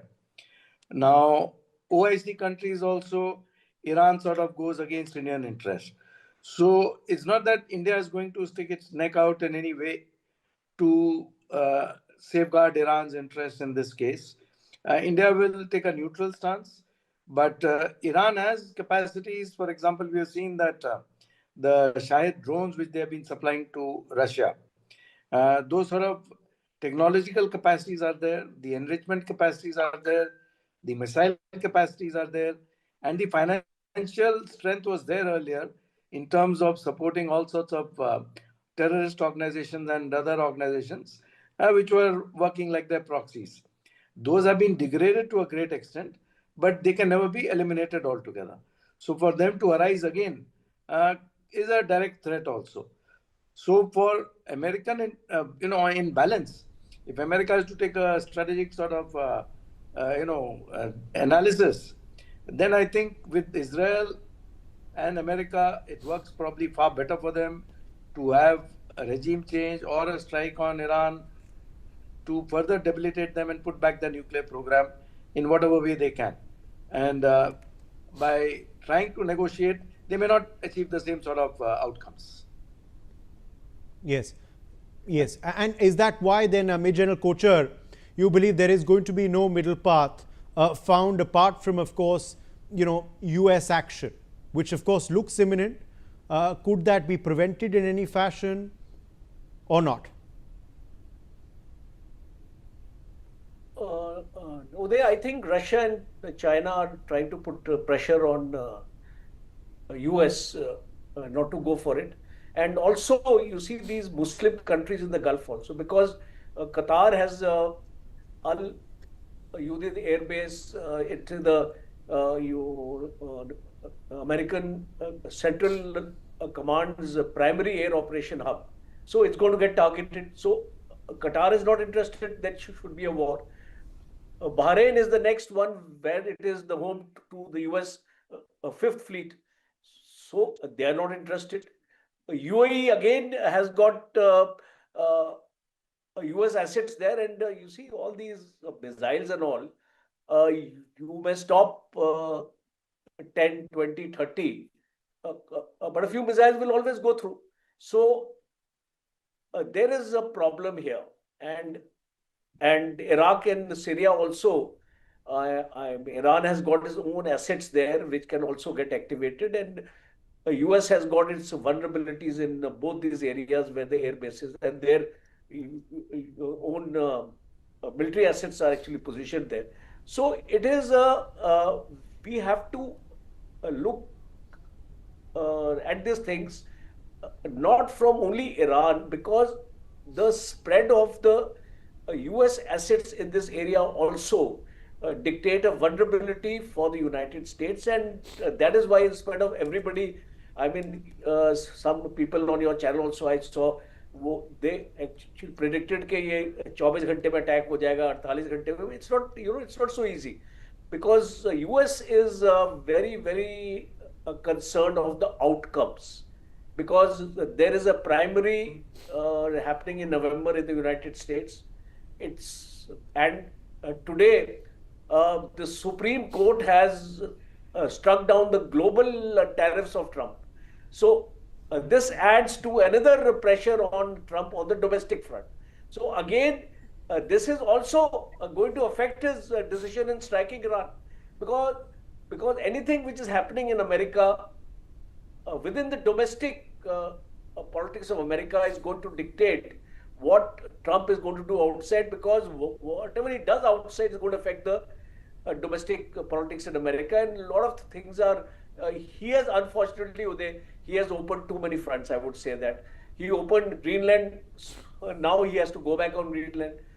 Venezuela, I am given to understand that none of the US oil companies want to go there.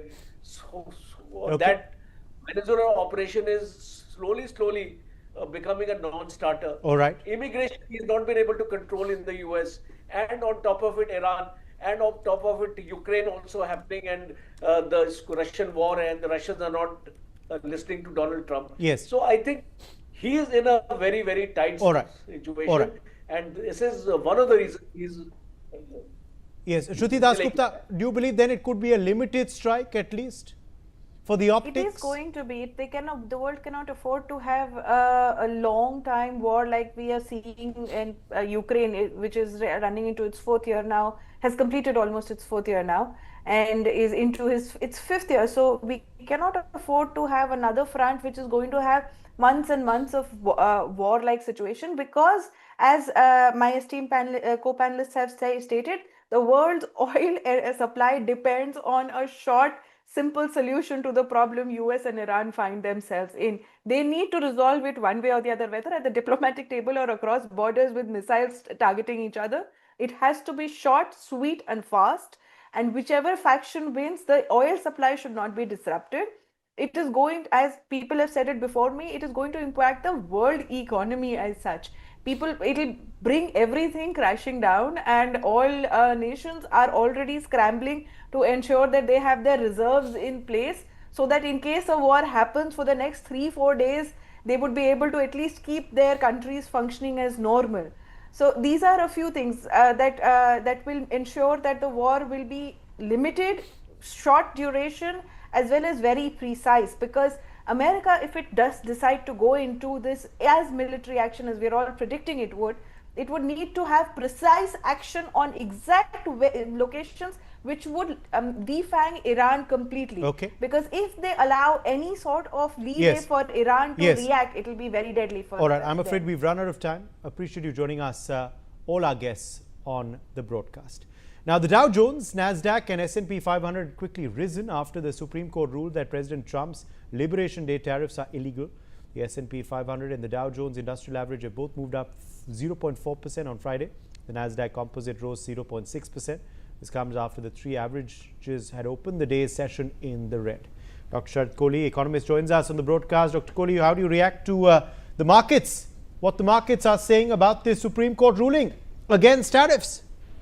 Well, it's a big development today for the stock markets. The stock markets have been reacting very negatively ever since the reciprocal tariffs were levied from 2nd of April 2025. I think it's a huge relief for the market because this was impacting the American companies' costs, the cost of imports, the cost of raw materials, the cost of packaging, just about everything had gone up. And I think that had resulted in pressure on stock markets. Although having said that, I would say that the markets had recovered. So I think we need to wait for the entire day in America to be complete. They've just about started the day and we had the Supreme Court judgment, but a very, very critical judgment, I must say. And I'm sure this happiness of stock markets may not last for too long because there is the Iran news, which is probably going to come. I think there may be an attempt to divert the attention of people by attacking Iran. And I'm also told that Section 232 is going to be explored where he wants to levy tariff under some other section, that is Section 232 under unfair trade practices, or some other clause, I'm sure, because it's a question of his prestige now. $175 billion of tariff collected so far, according to the judgment, needs to be returned to the importers. So I think the stock market will like to wait for a while before celebrating, knowing President Trump, he's not going to give up that easily, Uday. All right, appreciate you joining us, Dr. Kohli, with your perspective. On that note, a quick break.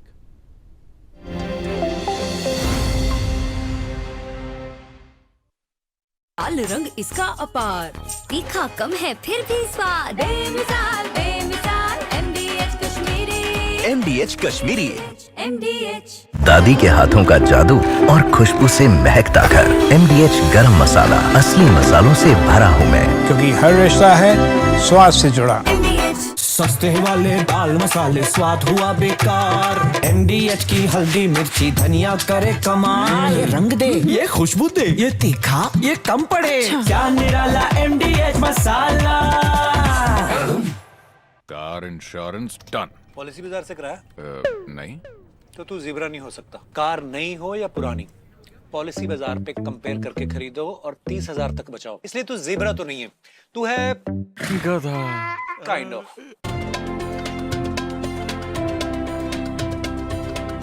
Delhi सपनों का शहर, जहां मेहनत कभी नहीं रुकती, लेकिन मेहनत के बीच 2 वक्त का भरपेट और सम्मानजनक भोजन हर किसी का हक है।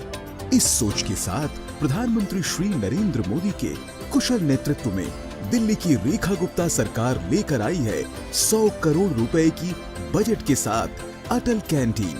सिर्फ 5 रुपए में पौष्टिक, स्वच्छ और भरपेट भोजन। किसी के स्वाभिमान को ठेस न आए कि मैं फ्री में कुछ भोजन खा रहा हूँ, वो 5 रुपए दे के भी भोजन खाएगा तो सम्मान के साथ खाएगा। गरीब भाई बेचारा खाना खा के चैन से सो जाता है रात को, और सुबह उसको पता है कि मुझे टाइम पे खाना मिलेगा।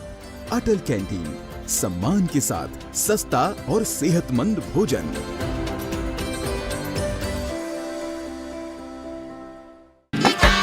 जो भी पके ऐसा पके, जहाँ भी हो जो खींचा चलाए, पिसी दिल हो या पुलियो गिरे, वांगी भात हो या पोड़ी मसाला, रस पाउडर या सांभर मसाला, असली मसाले सच सच MDH। MDH कसूरी मेथी लाजवाब है, लाजवाब है, स्वाद और सुगंध इसकी लाजवाब है, लाजवाब है। अगर MDH कसूरी मेथी नहीं डाला तो खाली हाथ मलते रह जाओगे। एक एक पत्ता हाथ से चुना, स्वाद और सुगंध जगाए कई गुना। MDH का किचन किंग किचन में हो तो हम सब कुछ बना सकते हैं। बैंगन का भरता, आलू गोभी, भिंडी मसाला और भी बहुत कुछ। MDH।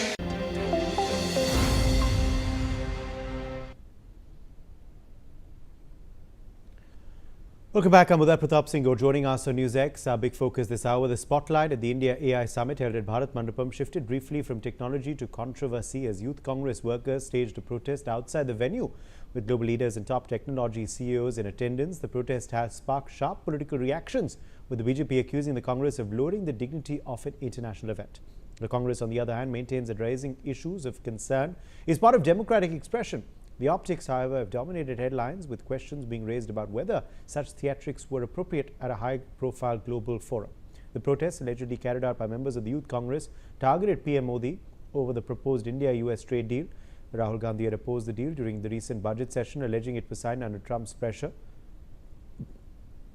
Well, Rahul Gandhi had, of course, said the PM is compromised outside Parliament. That's the slogan that these Youth Congress workers took in their AI summit protest. Let's take a look at the visuals.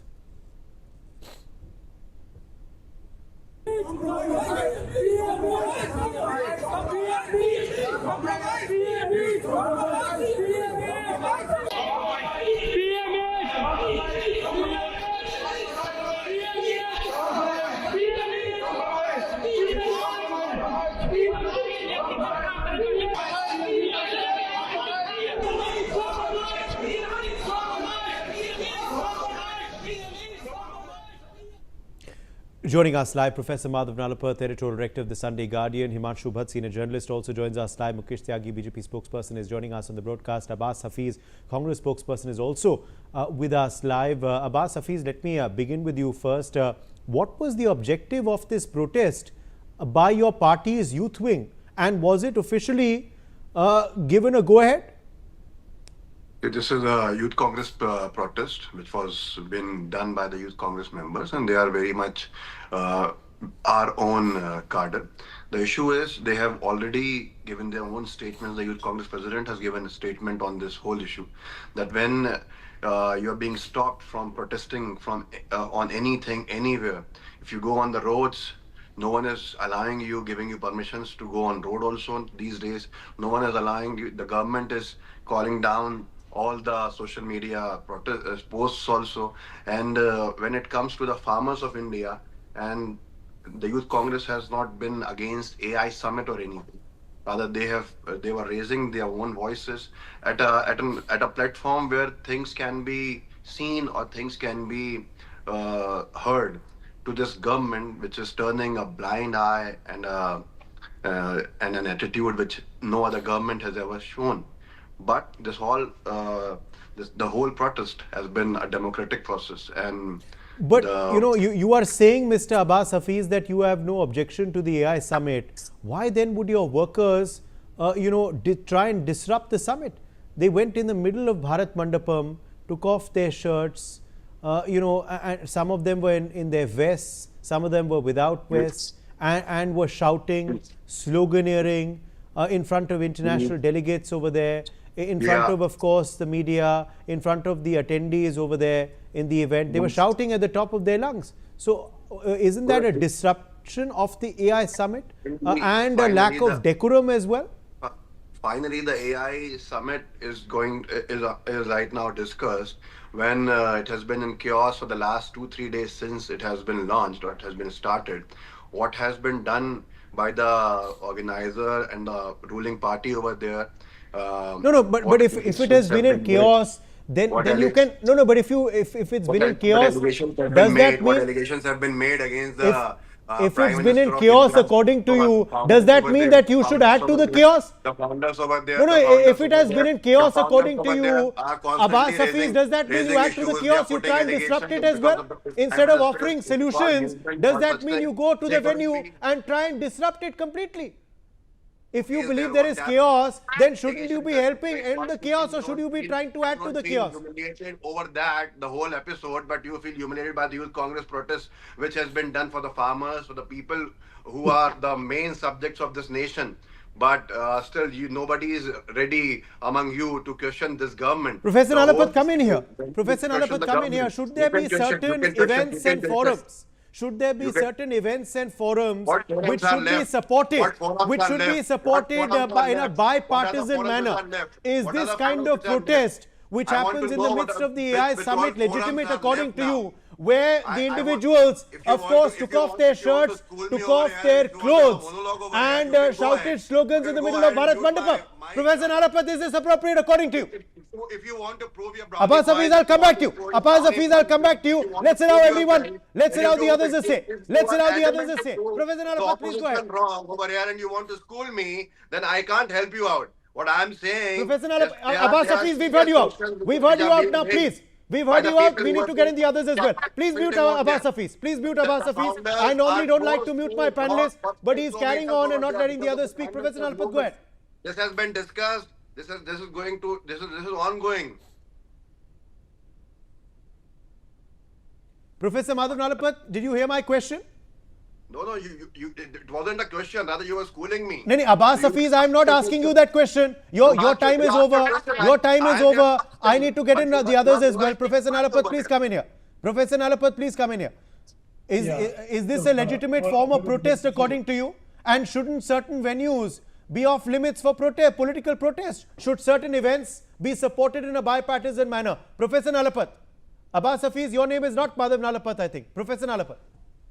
Yeah, quite frankly, I'd like to say that at least it shows one thing, that is that democracy is alive and well in India. There's no question about that. And as for the shirtless demonstration, I would bet, very safely, that none of the people who were shirtless on that occasion, poor chaps, they must have got a cold by now. None of them would have been ordinarily shirtless. In fact, they would have been wearing very stylish shirts. And they would have, except for this so-called protest. But I just want to point out that this is one of the major AI summits in the world, and India is hosting it. And except for, Bill Gates, who because of the Epstein connection was not able to speak, and I think Mr. Huang, he also could not speak. The rest of the show went on quite well, like clockwork. And AI is a very important thing for India. You remember in the past, people were opposed to color television. But then Finance Minister Pranab Mukherjee said, no, we should not have color in India. Then they were opposed to computers. And, look what a blessing computers have become all over the country. And now they're getting agitated about artificial intelligence. I can predict very safely, AI is going to be, you will have to change your job. You'll have to do a certain amount of changes in the way you function. But otherwise, I'm sure we people in India are quite capable of adjusting to that. We adjusted to the computer revolution. We adjusted to the internet revolution. And we'll adjust to the AI revolution as well. And that is why all the great giants of AI, whether it's Sam Altman or other people, they're all here at the summit. Because they know India is the future. And young Indians are the future, and that future is bright. AI is going to become what computers have been, what the internet has been. It will be a vehicle for change, for transformative change, and definitely a vehicle for improving of economic lives, and a vehicle for ensuring economic progress. Uday. But what kind of AI leads to individuals who want to protest, take off their clothes, Himanshu Bhatt? What kind of AI was the Youth Congress trying to perform or trying to show to the international world and community? Yes, they were trying to show something very different. Uday, on the hindsight, if I tell you, looking at their history of last 15 years, if such an incident would not have happened, would have surprised me. I'm sorry to state that the youth, Gen Z, they call themselves Gen Z. They are a part of it. This exhibition of brainlessness, when something about India or Bharat or Hindustan, whatever they want to call it, is taking place, and going and doing that is the same thing what the leader did 4 years ago. In UK, in London, he spoke in front of the entire Europe that please come and save our democracy. Yes, they did come. What has happened after that? In 3 years' time, EU has a trade deal with Bharat. That is what the result is. So they should have understood that. But then what happens is, when you want to say some British queen in front of a lot of British people, that India is a nation of snake charmers, and you come from that family patronage, this is what happens. So I'm not a bit surprised. Samit Patra was talking about something. He said topless, brainless, shameless. Why you want all this less, yaar? Why you want all this less? Let this 4 or 40 of them come in front of the world television and show people that this is what an Indian democracy is. And despite being shameless and brainless and topless and mindless, these people have a right to protest. Despite not knowing where to protest.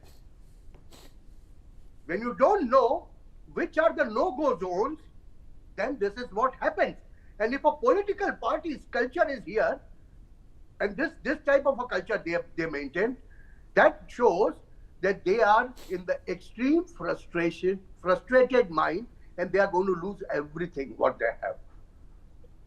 I said 5 years ago that at this rate, Congress in a single state will not get more than 10 to 12% of the vote share of the total vote poll. And it's proving correct in 2 years' time. Just forget 2024. And after that, look at the elections, what's happening. And despite all this, you know, right, these people who were caught. See, the best part is, Uday, see, in Bharat Mandapam, they had registered. They had their barcode. Yes. So they were legal, they went in. And after that, they created this. Absolutely. Abbas Hafiz, you've heard out.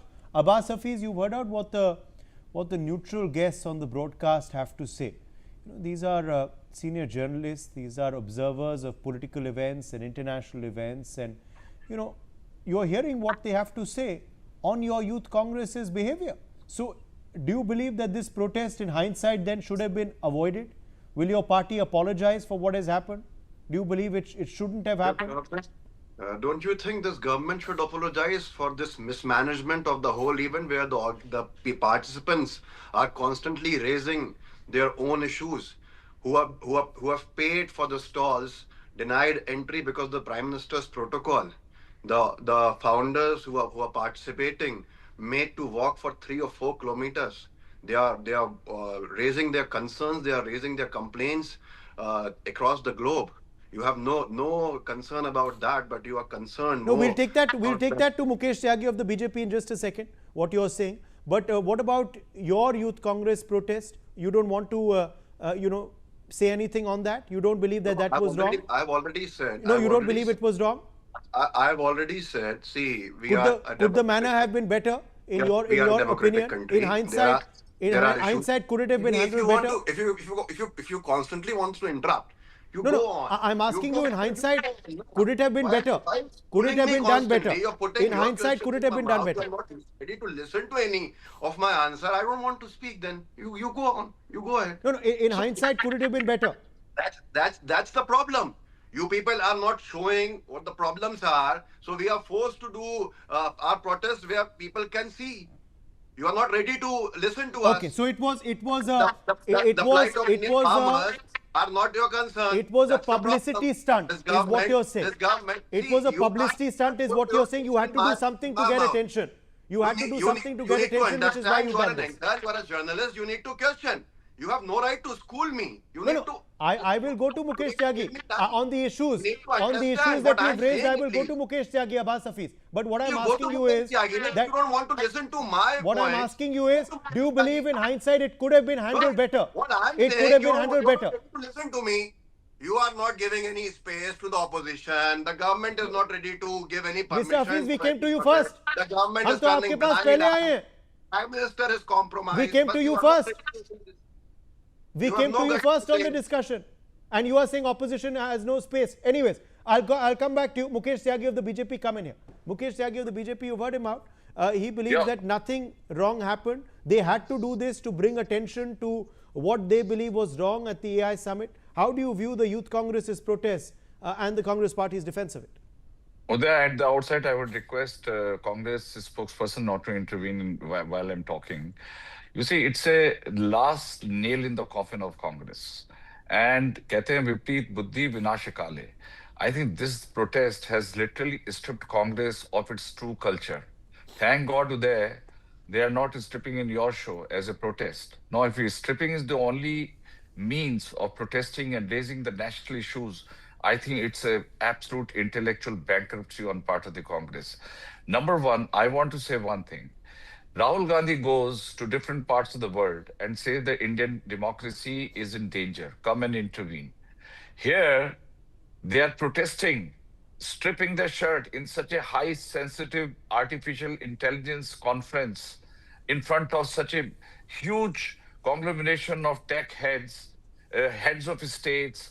I mean, we are part of this Pax Silica, where India is marching ahead to become the developed country by 2047. That's the vision of Prime Minister Modi. He may not be Prime Minister. And on the contrary, they are suffering from this, dragging Prime Minister back, regressive policies. So you are getting full chance to blow out all your ventilated issues, and then you go and complain that we don't have a democracy. I mean, this is the classic catch-22 situation for Rahul Gandhi. He's protesting. He's sending people surreptitiously. Okay. No, but what he's saying basically is that they had to do this because you are not listening to them. They had to do this because they want to raise what is wrong with the AI summit, and they had no choice. Uday, you pick up the record of all the parliamentary debates where they had the fairly good amount of place to speak out. They come out with some frivolous issues. Rafale, they fell down.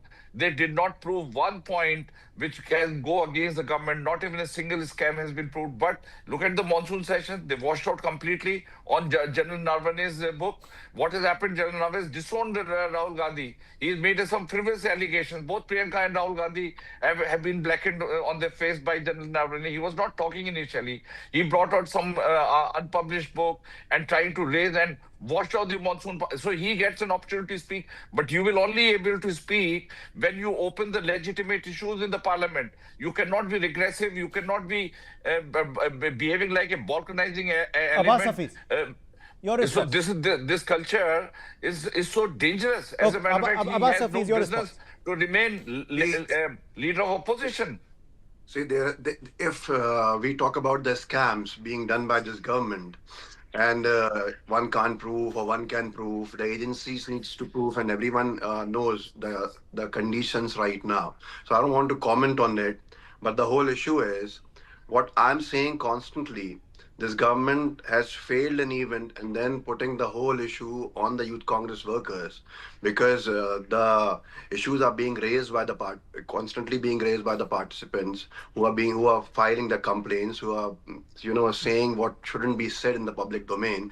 Nobody is ready to discuss this, and he hasn't answered it. Rather, what my questions were, that the whole issue has been a chaotic issue. Mukesh. The whole event has been a chaotic issue. Mukesh. And it has been in chaos. The whole point is, well, let me complete. Let me complete. 10 seconds. Let me complete. The whole point is, you are treating on a very dangerous path. You are legitimizing criminal action. You are legitimizing criminal action by your Congress hooligans. Congress hooligans. You are legitimizing their most irresponsible conduct. They have no business to behave like this. Strip themselves. They could have stripped their trousers also. You can also do it tomorrow. The Indian farmers. It's my peaceful protest. Stripping the Indian farmers. You have already stripped the Indian farmers with this trade deal. Why were you forced to do this trade, which is the biggest Indian farmers? You have been talking from the rooftop you won't about respond all to that. these issues for a long time. People don't buy your argument. You lose elections consecutively. You have lost legitimacy. People are rejecting you left, right, center, and that's the reason your frustration is on different levels. You are written off in a democracy. You are written off in a democracy. You are a spent force in the Indian democracy. You have lost out credibility. Rahul Gandhi, I think if you do the credibility index, Rahul Gandhi will have the lowest credibility index. He makes irresponsible statement. And he's misleading the country. He's misleading the youth. Look at the youth. Moral. He's hijacking such a big international event. He's hijacking. Professor Nalapat. What nonsense is going on with the Congress? Are they out of the mind or they've gone insane? What about the stripping of Indian farmers by Professor Nalapat, should there be done this trade deal with the US? Professor Nalapat, what is wrong with the US deal? Why don't we? Okay, I'll come back to you both. Mukesh and Abbas, I'll come back to you both. Let's allow the others to come back in. Why don't we see, Madhav Nalapat, in our country bipartisan support for certain issues and events? We hosted the G20. It was a mega success. Now we're hosting the AI summit. Should certain issues be off politics?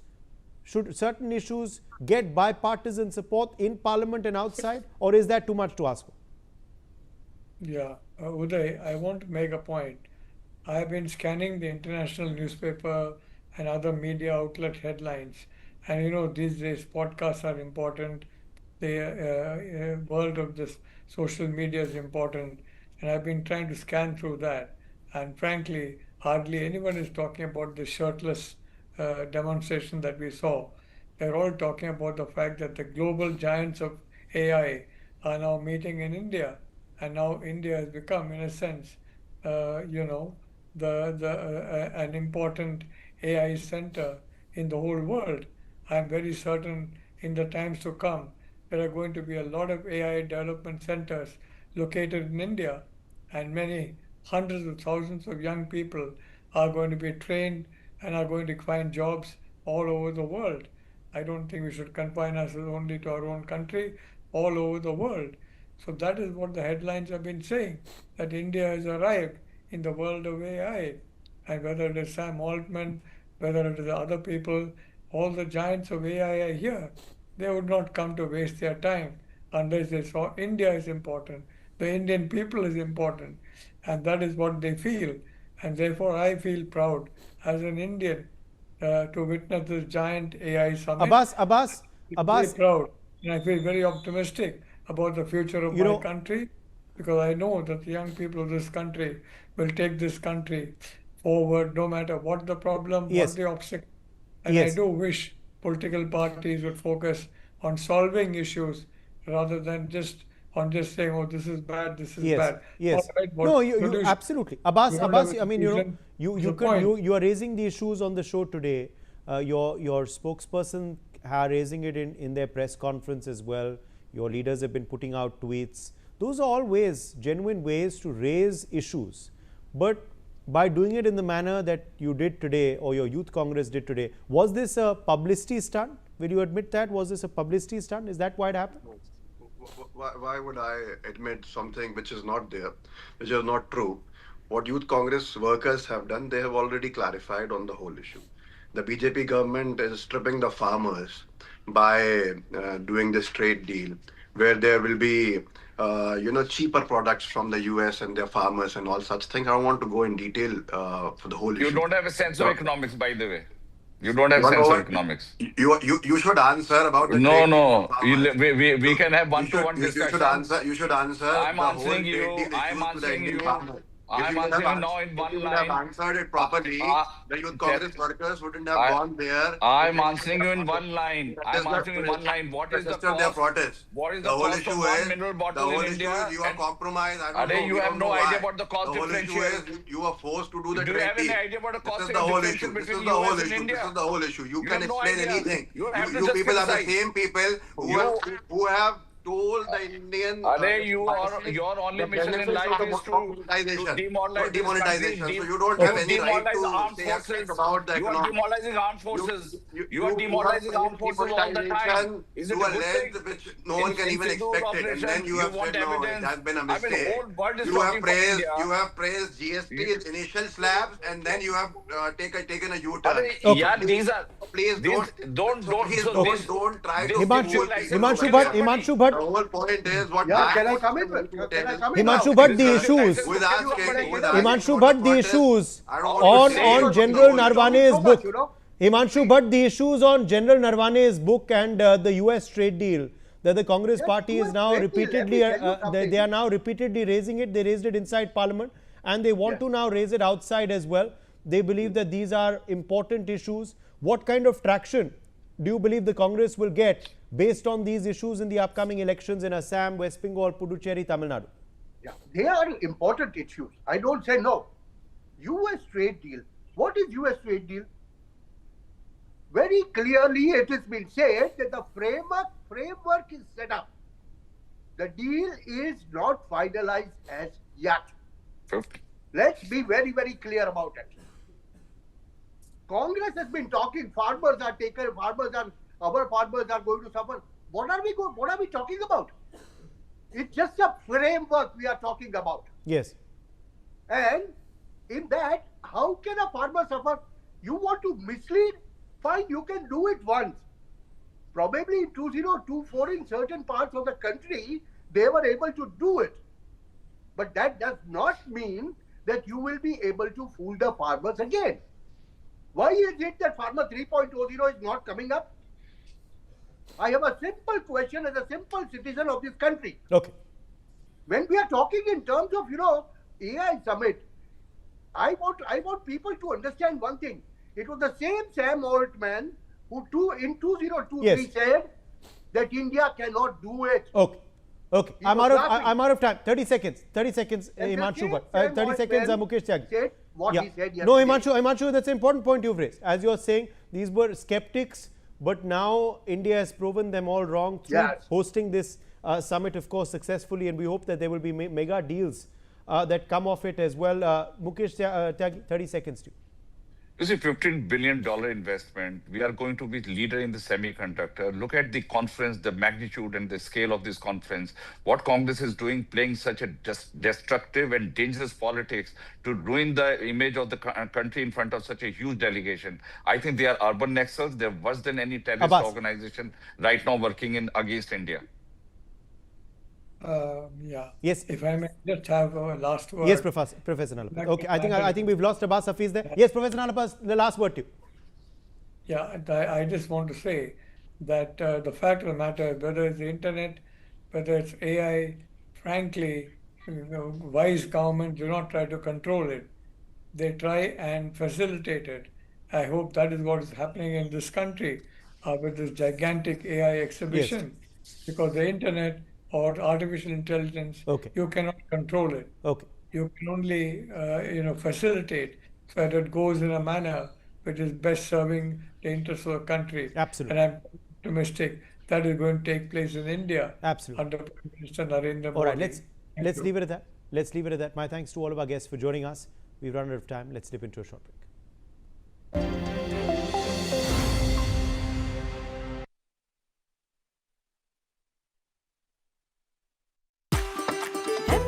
कसूरी मेथी लाजवाब है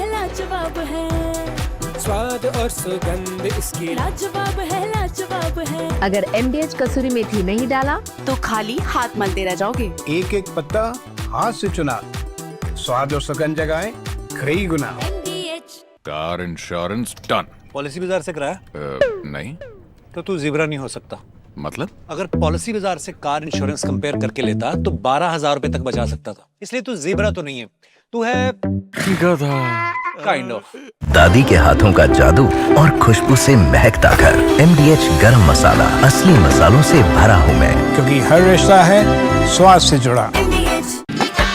जो भी पके ऐसा पके, जहाँ भी हो जो खींचा चलाए, पिसी दिल हो या पुलियो गिरे, वांगी भात हो या पोड़ी मसाला, रस पाउडर या सांभर मसाला, असली मसाले सच सच MDH। Car insurance done. Policy बाजार से कराया?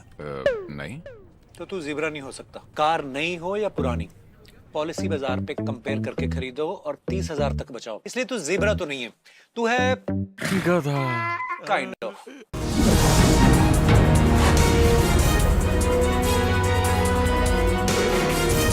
Hello and welcome to the NewsX Sunday Guardian Roundtable. Well, this week we're going to be taking a look at the state assembly elections in Tamil Nadu. The election campaigning has begun, and so has all the posturing. We've seen the Congress and the DMK still trying to figure out their alliance. Congress is flirting with the TVK, which is the newly launched party by actor turned politician Vijay. Is the Congress doing this just for a bargaining ploy, or does it actually feel that there is an anti-incumbency against DMK? It should distance itself from it. And also the Congress has raised a demand that they want this time power sharing. They want a ministerial berth from the DMK, which the DMK is very adamant and saying no. No other person than the Chief Minister M.K. Stalin has actually said this on record. So is this a make or break situation for the Congress? The Congress and the DMK are having a meeting on the 28th, but before that, will we see an alliance with the TVK?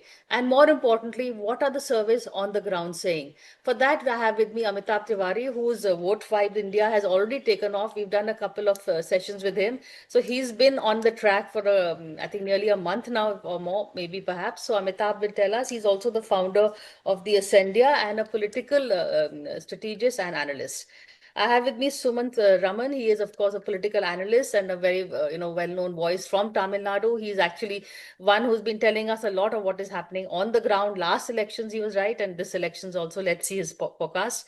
And Mr. Paneer Selvan, again, somebody who we interacted with in the last election as well, who was also right in predicting the DMK win. He is the Director General at the Chennai Institute of Journalism, and he was formerly the readers editor at the Hindu. Amitabh, let's begin with you first. If you can just give us a inkling into your findings, and then I will get others on it. Yeah, so essentially the round one findings, which was released on 3rd of February, show that there is good amount of anti-incumbency. So the people who are, or respondents who are saying that there is anti-incumbency or they are not satisfied with the government performance is higher than people who are saying that there is pro-incumbency or they are satisfied with the government. That's number one. And around 14-15% people are saying that the government performance has been average. The number two finding on CM ratings is that Stalin leads the race, followed by EPS and then by actor Vijay. It's around 33% for Stalin, 30 for EPS, and around 23% for Vijay. So 33 and 30, is that a big gap according to you, or is it? Largely a margin of error gap. Largely a margin of error gap. Plus minus 3% is usually the margin of error in any of the surveys. And then when we talk about issues, surprisingly here unemployment emerges as the fourth issue. The top three issues are alcoholism, drug and drug abuse, women's safety, corruption, law and order, and unemployment. So these are the top five issues in that sense. Who is TVK damaging most? Because that's one of the hot topics being discussed on the ground. There we found that around 35% people are saying that it is damaging DMK more, and around 19 to 20% saying that it is damaging AIADMK. So the majority or the maximum of the respondents feel that TVK's entry is likely to damage DMK because of overlapping or similar vote banks. When we asked what will be the impact of TMK Vijay, while 18% believe that he could form the government, 8% believe that there can be a hung assembly because of this triangular sort of a contest. But there are equally 22% of the voters who feel that he could just be a vote cutter, and 31% believing that he could perform just like the Prashant Kishore of Jan Suraj. So not qualitatively or quantitatively, but in terms of impact, that he could fizzle out before the elections. These could be largely the DMK, AIADMK hardcore voters who feel that he might not be doing well. And on the last question of the voting intention, I think we got 36 for DMK-led alliance, 34 for AIADMK-led alliance, and around 19 for TVK. So here also is 2%, but again within the margin of error. So there's a lot of fluidity because the alliances are being formed up. DMDK joined the DMK alliance just yesterday. As you mentioned, Congress is flirting with the idea of going with the TMK or TVK or remaining within the Congress.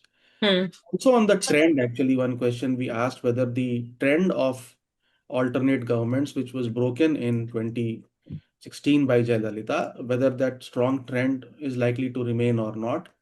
And in that, interestingly, 44% people have said that the trend is likely to repeat, which means that we could see alternate governments. Oh, we don't know. So these are the findings currently. Yeah. So not as secure for the DMK according to your findings. Sumant, what is your take on that? The mood on the ground and this whole Congress flirtation. Are they just flirting, or are they seriously going to go with the TVK? Priya, I think first of all, with Mr. Amitabh's findings, I'm sort of largely in agreement. I mean, we can quibble about the numbers a little bit, but the DMK has its nose ahead, but not by a great deal. The complete unknown quantity is the TVK because will closer to the election, will they still be seen as a serious contender, or will the entire anti-DMK vote partially shift to to the AIDMK and DA combined? Now, that is really the question, because general wisdom now in Tamil Nadu is the fewer the votes Vijay gets, the better it would be for the NDA. Now, he is taking a sizable chunk of the DMK vote. No, make no mistake about it. But the general consensus is Vijay draws 20% plus.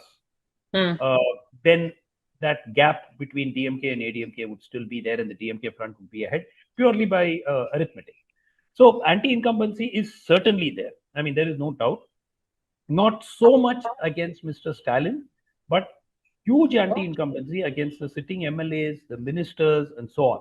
So it's just that Mr. Stalin has managed to position himself as a kind of father figure. In fact, he wants to be called Appa by the people of the state. So basically, he has sort of distanced himself. So all the anger against his party, against his government, is not really reflecting against Mr. Stalin per se.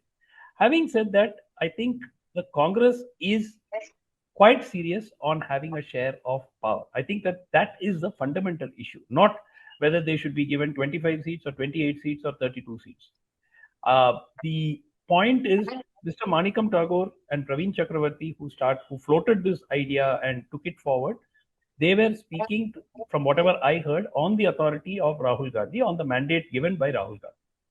Now, within the Congress, in every state, but in Tamil Nadu, the Congress has about 20 factions. Okay, so each one is pulling in its own direction. The state president is more a loyalist of the DMK than the Congress. He's been in 4 parties before, and the state Congress president is actually more loyal to DMK than he is to the Congress. So what basically happens is there are multiple voices. What I heard, and this is, that the Congress has given the DMK a request. They have not heard from the DMK officially for 70 days or 75 days now.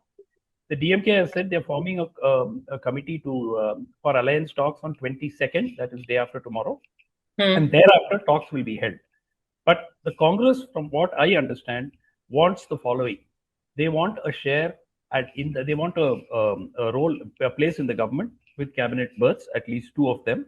They want, at local body level, they want a share of the seats to be decided, and they also want these chairmen of boards, the corporations, state corporations and boards and so on. They also want a share of that. They are not prima facie concerned about whether they get 2 seats more or 3 seats more. The TVK has given a carte blanche. TVK have 1.5 years, they've been waiting for somebody to come and align with them. Nobody has come. So they have actually given them a blank check. One of the TVK leaders I spoke to said, the Congress can even take 80 to 100 seats if that's what they want, if they feel that they can contest effectively, because the TVK doesn't have so many serious candidates. So it's still open. Is the Congress DMK alliance a done deal? Not yet. It could be a done deal, but for the Congress to back off now and just accept 3-4 seats more, I think that will finish the party in Tamil Nadu. That's very interesting. Mr. Selvam, what is your reaction to this and the Congress posturing with the DMK? Can the DMK win without the Congress? He's spoken about the alliance winning, and that too is a very narrow win. So if we take the Congress out of the alliance, what happens to the DMK? See, 2 pointers emerge from Amitabh's survey. One is he says that Stalin is way above, suppose then say TVK or Vijay or Mr. Edapadi. Therefore, that is one interesting pointer which we have to take, because that goes well with the overall Tamil Nadu last 60 years track history. Because in Tamil Nadu, there has never been an hung assembly. People have voted decisively, either this side or that side. I have never, even in 2016, when there were 3-cornered fight, the third corner, which was the Makkal Nala Koottani, actually cut into one side so that the other side gets a decisive mandate. Therefore, what I have seen is, especially after 77, whenever a force is coming up, the third force is not able to generate that threshold of momentum to be a major influencer. The last time a third party came with 25 seats on its own in the state assembly was in 89 with Mupanar. I see. Okay. After 1989, a third party never exceeded 25% on its own. And we should not conflate this with Tamil Mandala Congress winning 61 seats in 1996 or Mr. Vijaykanth becoming the leader of the opposition in 2011. This doesn't mean that the Tamil Mandala Congress has become the second largest party. It was ADMK, which was still the second largest party. And again in 2011, we can't think that Vijaykanth's party was the second largest party because DMK remained the second largest party. So in that sense, these two polls, DMK and ADMK, are much larger poll. And what we do is... So is TVK, can it be a spoiler? Yeah, it can be a spoiler. But the issue is when it comes to the election, it's not just the opinion. It's also the ground level infrastructure. Okay. One of the reasons why Mr. Vijay is willing to give that huge leeway to lure Congress is because he needs somebody to fill it with credible candidates. Okay. That makes sense. Just one correction. Someone quickly. Yes. Just one correction. 2011, actually, the DMDK of Vijaykanth was the second largest party in the House. They won 29 seats. DMK won 23. Mr. Vijaykanth became leader of the opposition in the House. So that is just one point.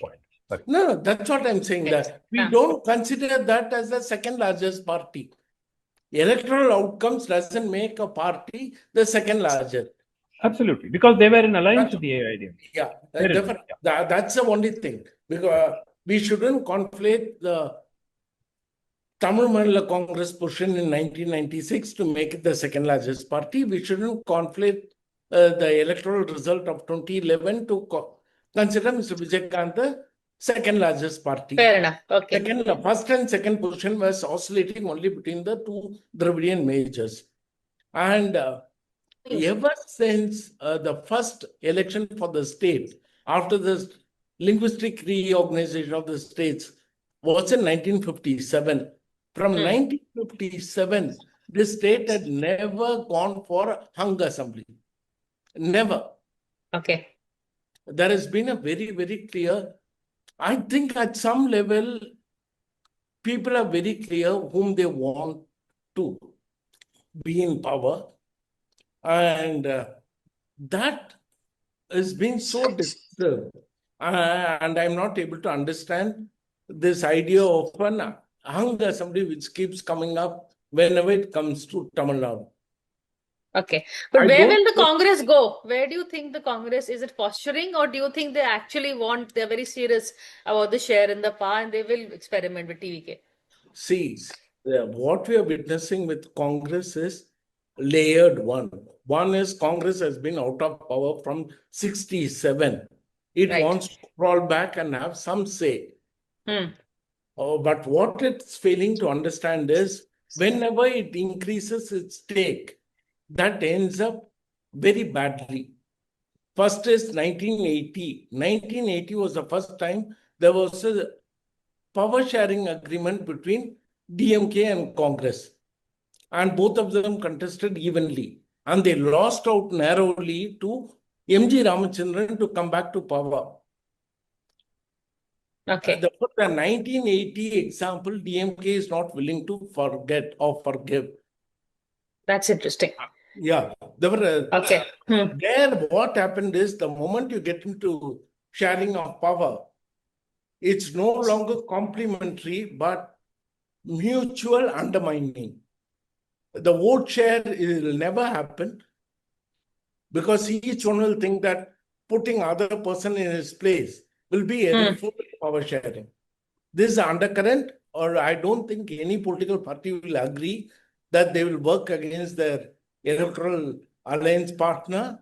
But that is the reality. At the ground level, if you're going to take a share, I will cut you to size. Okay. Therefore, that mutual undermining, which happened in 1980, In fact, that was the first election which I observed as a rookie reporter. Therefore, I remember exactly what happened. Okay. I'm going to take a break and come back and keep the conversation going. So stay with us.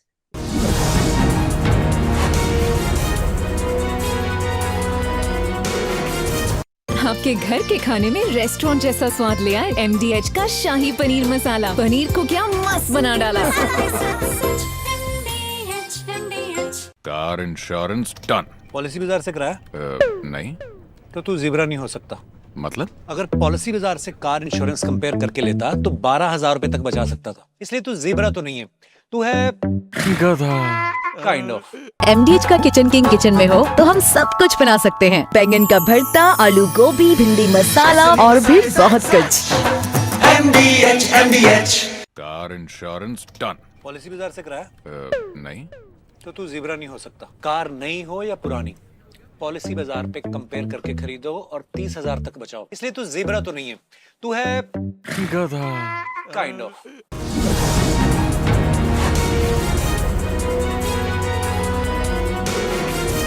Hello and welcome back to the roundtable. We're taking a look at the elections in Tamil Nadu with a special focus on the alliances because this week, this next 10 days is very crucial indeed. But Amitabh, if we take, is there any calculation that if we take the Congress out of the DMK alliance, will the DMK be able to retain its edge? And what will happen if the Congress and the TVK tie up?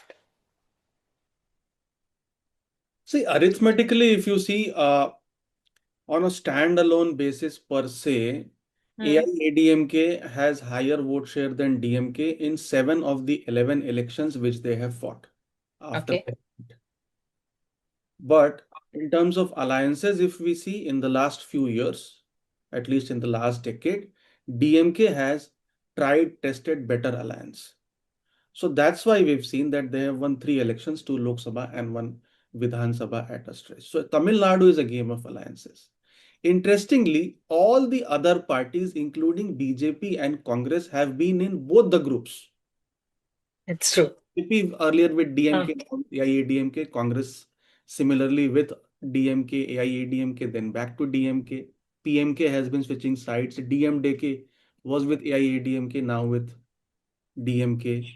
Tamil Congress perhaps is the only one which has either stayed alone or largely with AIADMK. Now, if you see the last year's election, or rather 2021, the vote share gap is 5%. Congress got 4%, 4.3%. So since it is a game of alliances, what Congress feels is that bulk of the difference between the two alliances, which is this 4%, which is perhaps 8 to 10,000 votes per constituency or 5 to 8,000 votes per constituency, Congress brings on the table. And that's why it should have a share of power because it's a game of alliances. In 2021 and 2024 Lok Sabha election also, since AIADMK and DMK and the BJP split, we saw a sweep by the DMK. Hypothetically, if they were together, they could have got around 13 Lok Sabha seats, assuming that the votes would have transferred. So it would have been 26 and 13 largely. So if Congress joins TVK, it of course adds 4-5% vote share.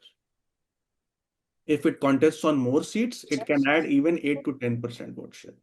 Because pre-split of DMK, Congress used to have 35% vote share in Tamil Nadu and DMK used to have 45. This 35 has fallen to 4. And the Dravidian parties, which were at 45%, have gone up to 70-75% on a combined basis. So I'm not saying that Congress goes back to 35, but by contesting on more seats, it can get 7 to 8% range. So it is a call which it has to take, but largely bargaining at this point of time that if the DMK had power sharing in a UPA government for 10 years, and if I use a North Indian colloquial, some of them had Malai portfolios, then not Congress, when the contest is becoming closer, there is a third force, which is a threat to, let's say, Udayanidhi Stalin's leadership, which is the future leadership of the DMK, and the BJP and the EPS have come together. then why not extract this leverage? We will be asking this question when in further surveys as to what could happen if TVK and the Congress join together. But that's because it's a tight race that 4-5% also sometimes Makes can a difference. Yeah. Okay, Suman, I know you have to go, but I have two specific questions for you. One is, of course, if the TVK, for instance, I'm sorry, if MK Stalin, can the BJP and the DMK also join hands at some point? Because DMK has done business, as Amitabh said, with both the parties, Congress and this thing. There is also talk of MK Stalin sending his son-in-law to the Rajya Sabha, who was very good networking with the BJP. Do you see that happening? And secondly, is the Congress being unrealistic in its demand for power sharing, or is it something whose time has come because they do have a sizable vote share? First question on whether the DMK and BJP can tie up in public. No. Privately, they are already in an alliance. The 2G case, for instance, Priya hasn't moved an inch. This was a BJP government that actually where the CBI actually asked for day-to-day hearings before the 21 election. They moved the Delhi High Court and asked for day-to-day hearings in the 2G case after the elections. The case has slept for 5 years. Not just this case. I can give you another half a dozen cases which are under investigation either through ED or CBI against DMK ministers and others, which have all been sleeping and snoring soundly. So in Tamil Nadu, the general perception is that is why many of the parties who are neither in the DMK or ADMK say that ADMK is in an open alliance with the BJP and DMK is in a backdoor alliance with the BJP.